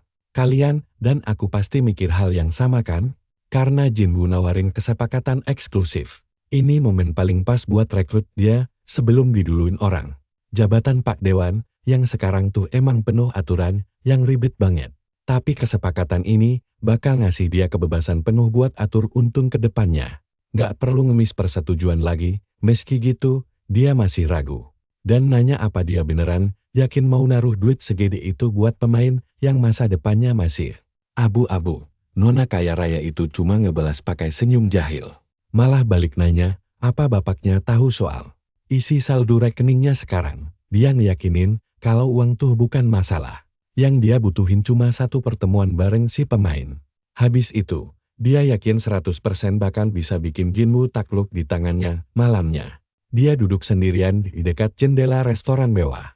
Disitulah momen yang ditunggu tiba. Kainnya akhirnya datang dengan gaya super keren pakai setelan jas yang pas banget di badannya. Wu sebenarnya lumayan kaget kok Pak Dewan bisa secepat itu setuju sama permintaannya. Kalau dipikir-pikir, dia kan cuma minta pertemuan formal buat ditukar sama sedikit info rahasia doang. Ini pertama kalinya dia masuk ke tempat super mewah. Tempat yang saking bagusnya bikin hotel bintang 5 aja kelihatan cupu. Barisan pelayan yang nyambut dia di pintu masuk itu nyaris bikin dia ngerasa kayak bos beneran. Tiba-tiba, ada suara lembut yang manggil namanya. Bikin dia langsung membeku kehabisan kata-kata. Dia terpukau banget akhirnya bisa ketemu langsung sama cewek yang selama ini cuma dilihat dari HP. Sang pewaris perusahaan Dasung ini beneran paket komplit idaman semua orang. Udah pinter, cantik, didukung keluarga super kuat pula. Jujur aja, sebutin sifat apa aja, pasti dia punya, gak pernah dalam mimpi tergila sekalipun dia ngebayangin kalau si jenius yang sering masuk berita ini bakal kerja bareng perusahaannya. Penasaran kenapa dia cuma duduk sendirian. Dia nanya apa nggak ada orang lain yang gabung. Cewek itu senyum lembut dan ngasih tahu kalau sebenarnya dia sendiri yang ngundang, bukan Pak Park. Nggak lama, makanan mewah langsung disajin rapi di depannya. Dia ngebawa kabar buruk kalau perusahaan pusat ternyata nggak mampu menuhin permintaan sumber dayanya. Pak Park udah berusaha mati-matian ngebujuk atasannya, tapi malah ditolak mentah-mentah berkali-kali. Jagoan kita sih santai aja dengarnya. Dia bilang sayang banget kalau mereka nggak bisa bantu. Dengan kalem dia nambahin kalau dia yakin bisa naik ke peringkat 1 walau tanpa dukungan mereka. Tapi gila, cewek ini malah ngagetin dia pakai tawaran baru. Sambil geser segelas minuman ke arahnya, dia ngungkapin kalau dia berencana bikin agensi manajemen baru yang dibuat khusus cuma buat dia seorang. Jinwoo nyaris tersedak saking kagetnya nyoba mencerna tawaran super gila itu. Di matanya, ini jelas tawaran yang beneran. Luar biasa, punya agensi sendiri itu artinya bebas aturan. Mereka bakal fokus murni cari cuan, dan nyetak duit itu emang keahlian dia banget. Tapi tetap aja, itu bukan motivasi terbesarnya ini. Dan tebak, kita lagi ngelihat kesempatan emas buat ngejual info rahasianya ke penawar tertinggi. Dia nambahin, kalau dia dan seluruh grup Dasung bakal ngedukung Jinwoo habis-habisan tanpa syarat. Sini ngumpul, kita bakal lihat MC kita dibuat salah tingkah. Dalam sekejap, dia luluh dengan kepercayaan diri wanita itu. Jinwoo jujur kalau pesonanya susah ditolak. Dia malah membalas pujian itu, memanggilnya bakat langka yang layak, dapat perlakuan spesial. Dia bilang detail kontraknya bakal dibahas nanti saja. Buat sekarang, dia menyuruhnya menyapa sumon pesanannya. Rahang Jinwoo langsung anjlok. Dia benar-benar memenuhi permintaannya sebelum dia tanda tangan apapun. Seolah dia udah tahu Jinwoo gak bakal nolak. Sambil senyum sombong, dia bilang anggap saja ini sebagai hadiah. Perkenalan, besoknya di pegunungan. Adik perempuannya nyari dia di tempat biasa. Jinwoo gak ngabarin adiknya selama seminggu penuh. Parahnya lagi, dia tiba-tiba aja pindah ke tempatnya sendiri. Adiknya kesel banget. Sampai seorang wanita cantik lewat dan bikin dia nganga tanpa kata. Dia melongo, merasa kayaknya pernah lihat wajah itu di media sosial. Otak lamutnya butuh waktu sedetik buat mikir, terus dia sadar. Itu legenda nasional Ugia, dan sepertinya nyari orang yang sama di dekat situ, jagoan kita lagi. Mandi keringat gara-gara latihan pagi yang ekstrem. Para sumonnya malah kelihatan lebih parah, nyaris tepar saking capeknya. Tiba-tiba, mereka sadar ada yang datang. Jinwoo menoleh dan melihat Gia naik tangga dengan baju yang sama sekali bukan buat olahraga. Jinwoo kaget banget lihat dia di sana. Dengan santai, Gia bilang dia kagum lihat dia latihan sekeras ini. Pagi buta, bareng para sumunnya, formasi party mereka beneran udah kelihatan mantap. Terus, Gia nawarin hadiah perkenalan lainnya. Sebuah layar tiba-tiba muncul di depannya. Layar itu bilang Yujia mau ngajak tukeran barang. Pesan peringatan muncul, nyuruh dia teliti syaratnya sebelum setuju. Sistem pertukaran game ini memang dibuat untuk membantu para pemain saling dukung, tapi kalau ada yang coba nipu, akibatnya bakal parah banget. Sistem beneran bakal nyetrum si pelanggar pakai petir sebagai hukuman. Jadi ya, kejujuran itu nomor 1. Nah, perhatikan baik-baik bagian ini ya.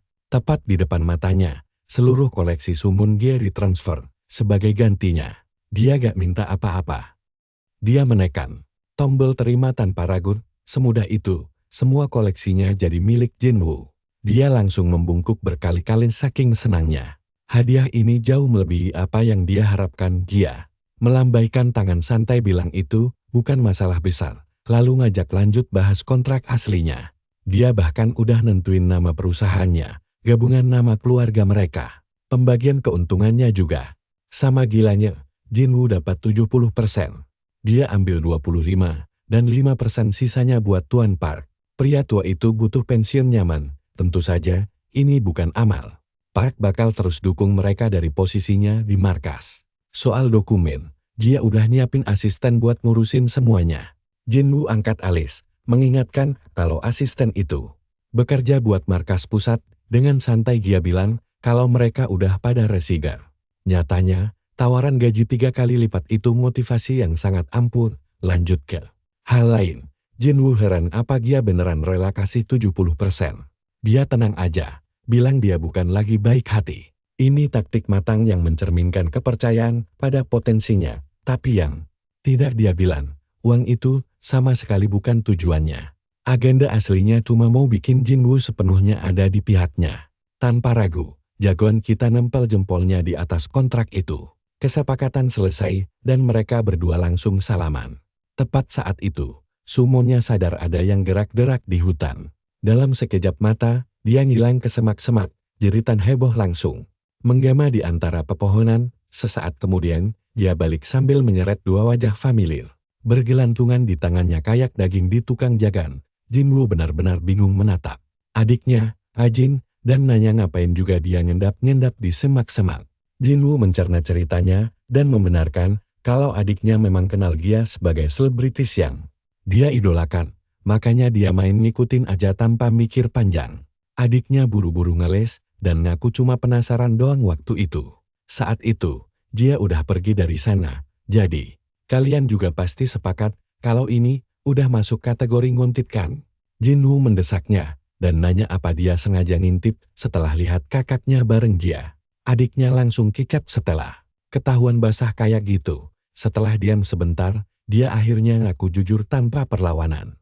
Habis itu, dia langsung lompat ke arahnya dan heboh nanya gimana kakaknya bisa kenal dia. Dan gimana bisa dia ketemu orang sehebat itu. Jinwoo ngejelasin kalau kontraknya punya syarat di mana dia harus ngenalin keluarganya ke Nona Jia, dan Jia udah berencana buat ketemu mereka.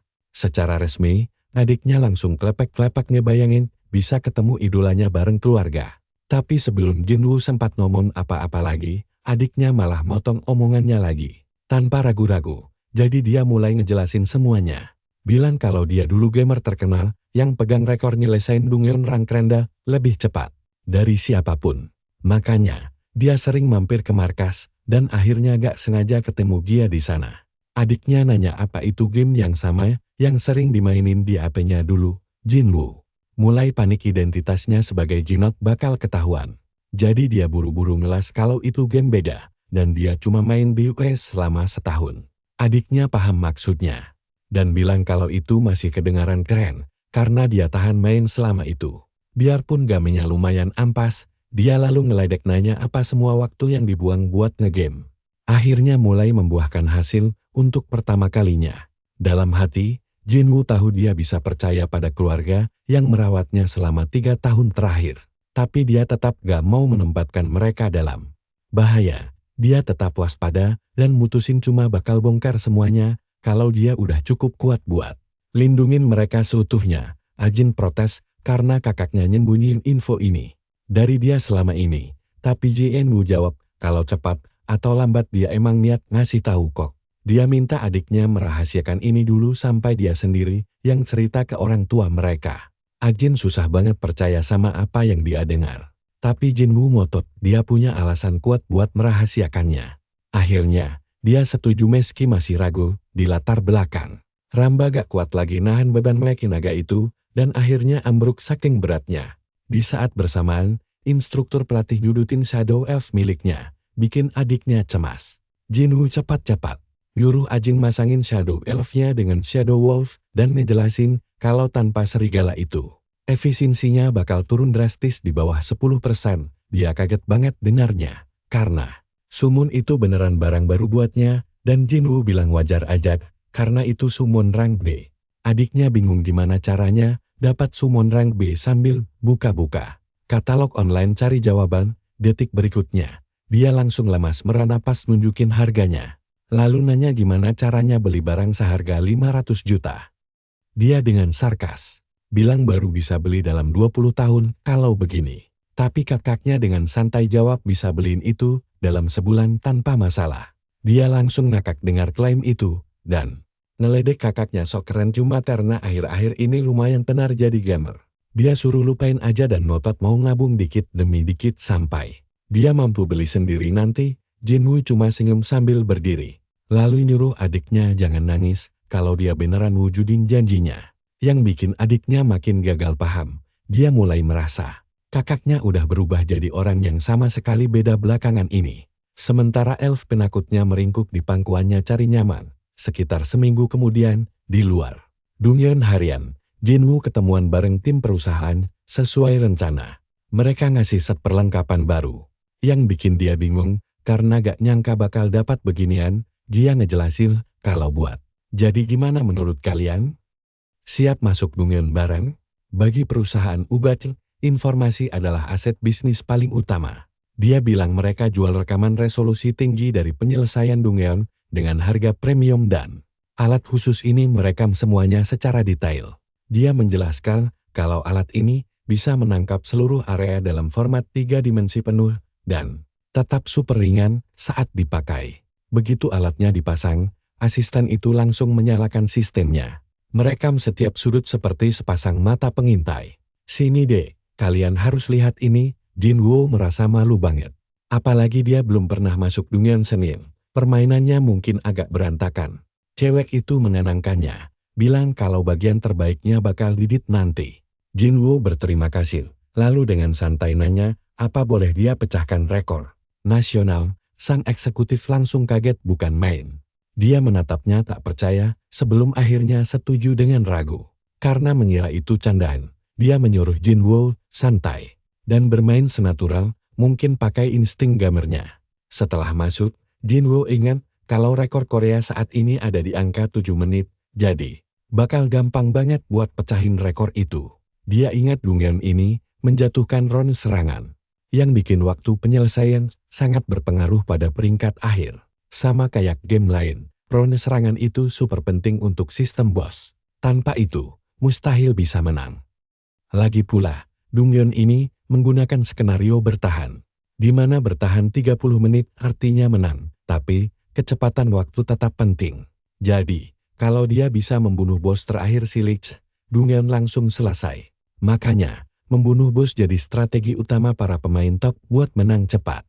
Dia mengecek perlengkapan dan membuka layarnya, melihat beberapa opsi untuk mengatur 3 tim berbeda buat bertarung. Jinwoo sudah menyiapkan timnya dari awal. Tanpa buang waktu, dia memuat formasinya.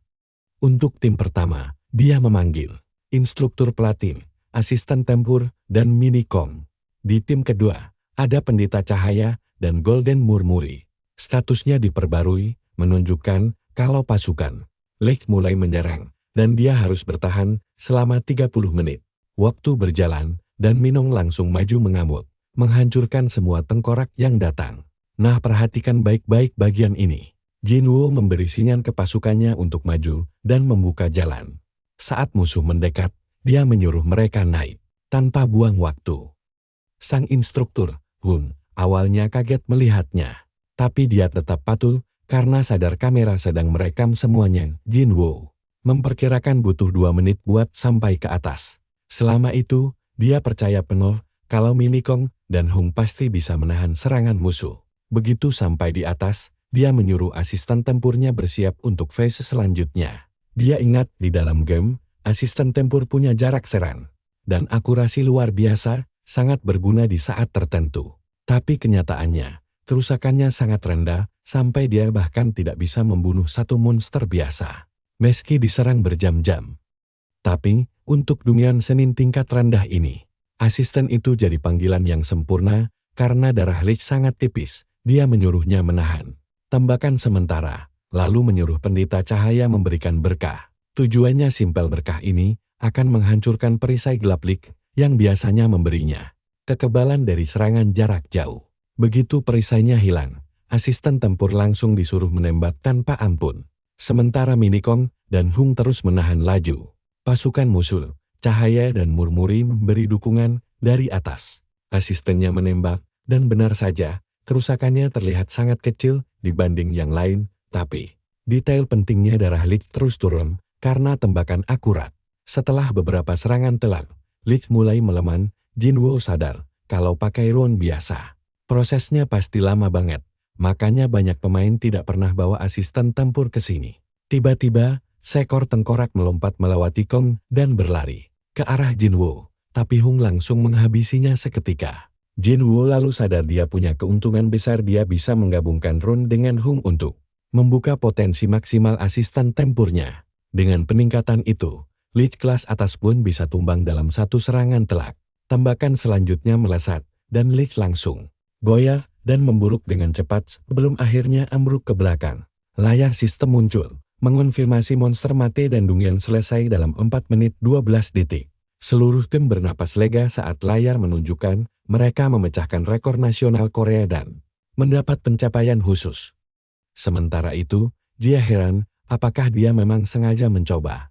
Kalian pasti setuju, kalau ini jelas, Redrum di percobaan pertama? Itu terlalu ambisius. Apalagi dia baru dapat pasukannya seminggu yang lalu, jadi wajar kalau mereka tetap mendukungnya walau rekornya gagal pecah. Asistennya mulai cemas, bertanya apa dia yakin Jinwoo bisa memecahkan semua rekor tanpa terkecuali. Dia lanjut bilang, memecahkan rekor Selasa itu keren. Tapi mereka belum bahas rencananya untuk Dongyeon lain ke depannya. Dia juga menyinggung kalau Jinwoo bukan pemain pertama di Korea dengan pengalaman 1 tahun. Dia ragu, apakah Jinwoo jujur sejak awal? Dia memotongnya, bertanya, apakah dia khawatir soal situasi Ina? Wajah asisten itu langsung melunak. Dia menatapnya dan menyuruhnya jangan stres soal investasi itu. Karena dia tahu pakai uang pribadinya sendiri. Bahkan di skenario terburuk pun, karir mereka akan tetap aman tanpa masalah. Ditambah lagi, dia berjanji gaji, mereka tidak akan dipotong sama sekali. Mendengar itu, mereka berdua langsung menangis terharu. Dia berpikir dalam diam, meyakinkan dirinya bahwa dia punya cukup uang untuk mengatasi risiko dari keputusan ini. Tapi, dia merasa Jinwoo menyembunyikan sesuatu yang jauh lebih besar. Rasa percaya dirinya sebelum masuk Dongyeon membuktikan kalau tantangan ini sama sekali tidak ada artinya buat dia sejak awal. Tepat saat itu, berita memecahkan rekor resmi masuk. Info ini sampai ke markas, di mana mereka sadar Dongyeon tingkat rendah hari Senin hancur lebur dengan selisih gila 3 menit. Mereka buru-buru mengecek siapa pelakunya dan menemukan nama baik Jinwoo, yang langsung membuat mereka semua tercengang parah. Kembali ke pintu masuk, tangan Gia bergetar menyadari betapa gilanya kejadian ini. Dalam pikirannya, bisnis ini minimal akan berjalan lumayan.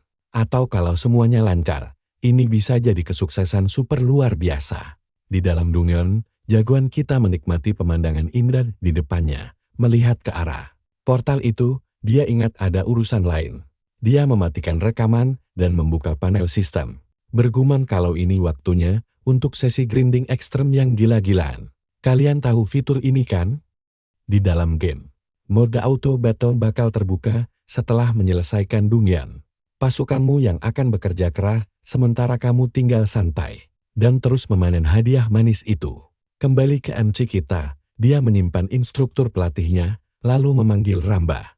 Dia memberitahu gadis itu kalau dia yang akan memimpin sesi grinding Romusa ini. Ramba tentu saja kaget.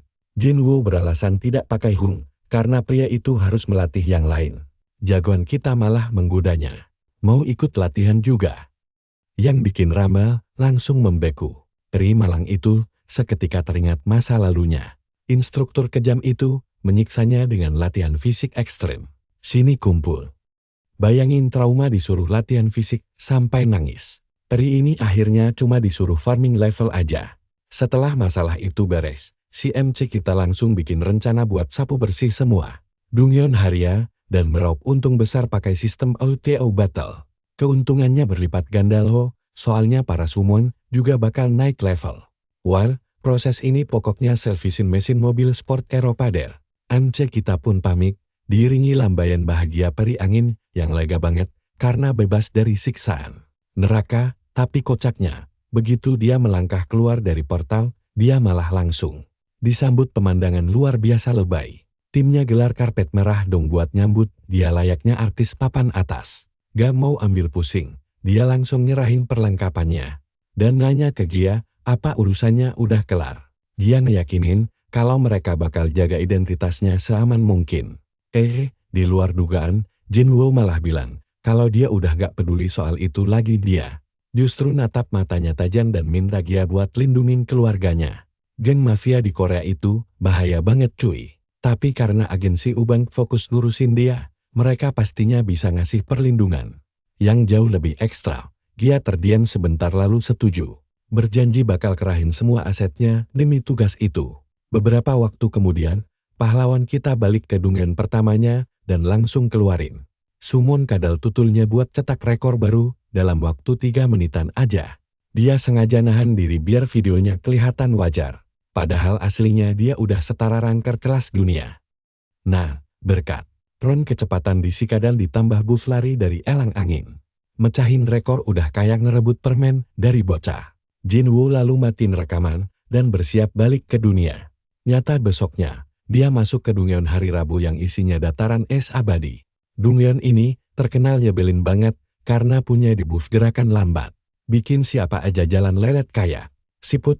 Sambil menggigil kedinginan setengah mati, dia keluarin kucing es elang angin, golem titanium, peri tanduk, dan penyihir naga ledakan. Seluruh pasukannya itu langsung pakai skill anti dingin mereka. Bikin suhunya jadi lumayan mendingan.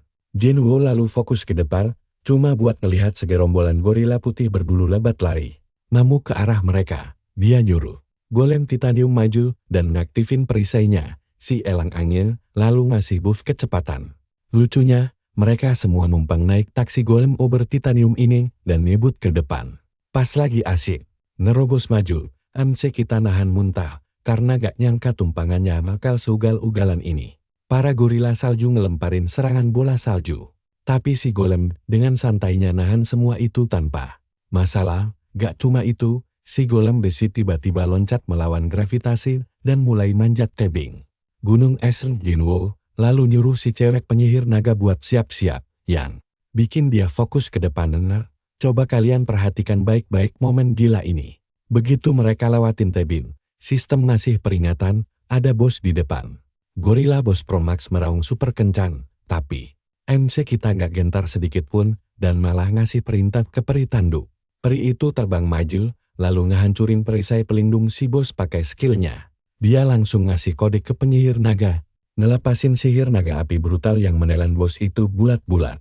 Kerennya, dungeon ini sukses diselesain dalam waktu kurang dari 5 menit doang. Jinwoo kegirangan karena berhasil dapat rekor baru. Tapi ujung-ujungnya dia bungkuk dan muntah parah gara-gara mabuk darat. Sejak kejadian absurd itu, berita utama mulai heboh bahas pemuda tanpa rank yang terus-terusan mecahin rekor nasional seantero Korea. Orang-orang perlahan mulai sadar kalau dia itu cowok yang sama yang nebresin dungeon hari Selasa. Alhasil, popularitasnya langsung meroket tajam. Gosip soal dia makin nyebar kemana-mana karena dia mendadak jadi buah bibir. Ngelihat berita yang isinya dia melulu. Direktur pusat jadi mulai jengkel. Sekretarisnya pun ngelaporin kalau ini cowok yang sempat dibahas sama anggota Dewan Park. Nah, kesepakatan awalnya itu MC kita bakal jual informasi buat ditukar sama summon tingkat rendah. Tapi kocaknya, Dewan Lim dulu nolak mentah-mentah ide ini. Dia ngotot gak mau keluarin dana sebelum dapat infonya duluan. Sang direktur cuma bisa tutup mata. Baru nyadar kalau informasi itu ternyata beneran valid. Menarik napas panjang, dia ngebatin kalau omongan Dewan Lim emang ada benarnya juga. Tapi, hal paling penting di dunia politik itu hasil akhir. Kalau aja dulu mereka dukung Jinwoo, pasti pamor dan pengaruh mereka udah melesat sekarang. Layaknya bos korporat sejati, dia cuma bisa geleng-geleng. Dia akhirnya numpakin semua kesalahan ke si Lim. Bilang kalau pria itu udah ngebuang kesempatan emas seumur hidup. Sang direktur lalu nyuruh sekretaris utama buat hubungin Jinwoo secepatnya, karena ternyata dia Bukanlah tukang tipu pangeran Nigeria, mereka wajib banget narik dia kembali bagaimanapun caranya. Masuk ke mode penjelasan bentar ya. Dungyeon Senin dan Rabu itu ngasih drop ron. Sementara Dungyeon Selasa ngasih drop batu asahan. Nah, beda lagi sama Dungyeon Kamis yang justru ngedrop buku skill.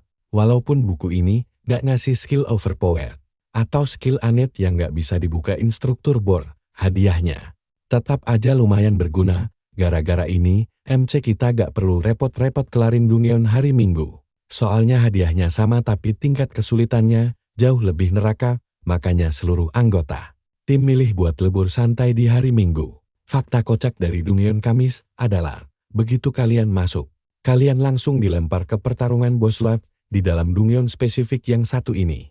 Bos golem tanah punya pertahanan yang tebalnya ngalahin tembok Cina. Biasanya nih, pemain normal bakal manggil serigala putih yang punya skill penurun defense.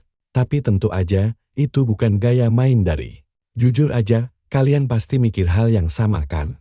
Kenapa pakai taktik Reaper, kalau bisa dihancurin pakai damage brutal aja? Jinwoo matiin kameranya, karena videonya bantai gila-gilaan ini gak cocok buat ditonton. Soalnya, gak ada orang normal yang punya summon kelas 10 buat sati golem tanah. Ini mah sama aja kayak nyuruh penonton pakai cheat. MC kita lalu mutusin buat ngebohong aja. Ngasih tips palsu buat turunin pertahanan bos pakai serigala putih baru hajar pakai damage besar. Sambil naik ke atas golem titaniumnya, dia ingat kalau titik lemah si golem tanah ini ada di kepalanya. Makanya dia pakai golemnya sendiri biar tingginya sejajar pas berantem. Saat pasukannya siap tempur, dia ngasih perintah buat ngincar kepala. Yang pastinya bikin Thor bangga banget melihatnya. Kedua, raksasa ini langsung adu jotos brutal. Sementara instruktur bor pakai teknik kuno umur 3000 tahun buat nebas si golem tanah dalam. Sekejap, di sisi lain, cewek penyihir naga melayang ke udara dan ngeluarin sihir naga api overpowernya lagi, mengubah si golem tanah jadi rongsokan gosong. Sistem lalu ngumumin kalau dungonnya udah beres dengan waktu penyelesaian sekitar 5 menitan aja. Nontonin si instruktur bor beraksi. MC kita makin sadar kalau kemampuannya itu emang beneran curang dan wajar aja dibanet. Tapi, dia gak niat buat terus-terusan manfaatin si instruktur bor, soalnya dengan penyihir naga yang terlatih, Towok kita bisa kelarin Dungyeon paling susah sekalipun dalam sekejap mata. Dia lalu ngitung-ngitung bentar, penasaran misal dihitung sama waktu masuk dan semacamnya. Mungkin butuh waktu 10 detik doang. Sambil ngelambai ke si instruktur bor, dia teriak kalau ada sisa waktu buat satu Dungyeon lagi. Akhirnya, pas dia balik ke dunia nyata, dua cowok berjas nyamperin dia dan nanya apa benar dia itu Jinwoo. Mereka langsung nyodorin kartu nama, ngaku dari kantor pusat. Pahlawan kita nerima kartunya ogah-ogahan dan nanya apa mau mereka. Sekarang, si mas-mas rambut hitam maksain senyum sambil bilang kalau mereka udah ngecek proposal yang dia kirim dulu. Dia lanjut ngoceh kalau kesepakatannya bisa diatur. Tapi sebelum dia selesai jualan kecap, momen ini pasti bikin kita puas. Jinwoo angkat tangan motong omongannya. Sambil senyum santai, dia nyuruh mereka gak usah repot lagi. Keduanya kaget ditolak mentah-mentah. MC kita cuma nyengil. Mengingat betapa percaya dan baiknya Gia ke dia dibandingin sama markas pusat yang rakus. Direktur itu benar-benar kebalikan dari Gia. Dia lalu ngungkapin kalau sekarang dia udah jadi bagian dari sebuah perusahaan.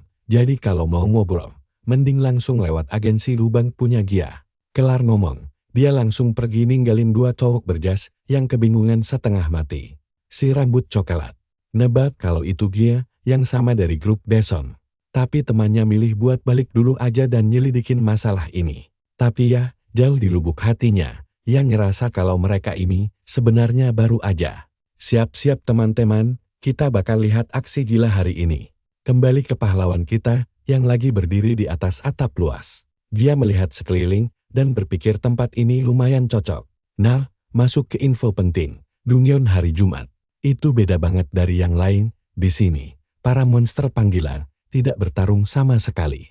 Justru sang pemanggil yang harus lari melewati rintangan untuk menyelesaikannya. Makanya dia memutuskan buat mulai latihan keras dari sekarang. Jinwoo langsung memanggil ski Wyvern miliknya, seekor monster biru raksasa yang mirip naga. Pas melihat ke bawah pagar pembatas, Dia sempat panik padahal pelindungnya sudah aktif. Dia lalu memanggil Wyvern-nya yang bernama Ski dan bertanya apakah monster itu sudah siap untuk latihan. Setelah itu, dia naik dan mereka berdua langsung terbang melesat ke langit. Awalnya pahlawan kita ini menutup matanya rapat-rapat karena ketakutan luar biasa.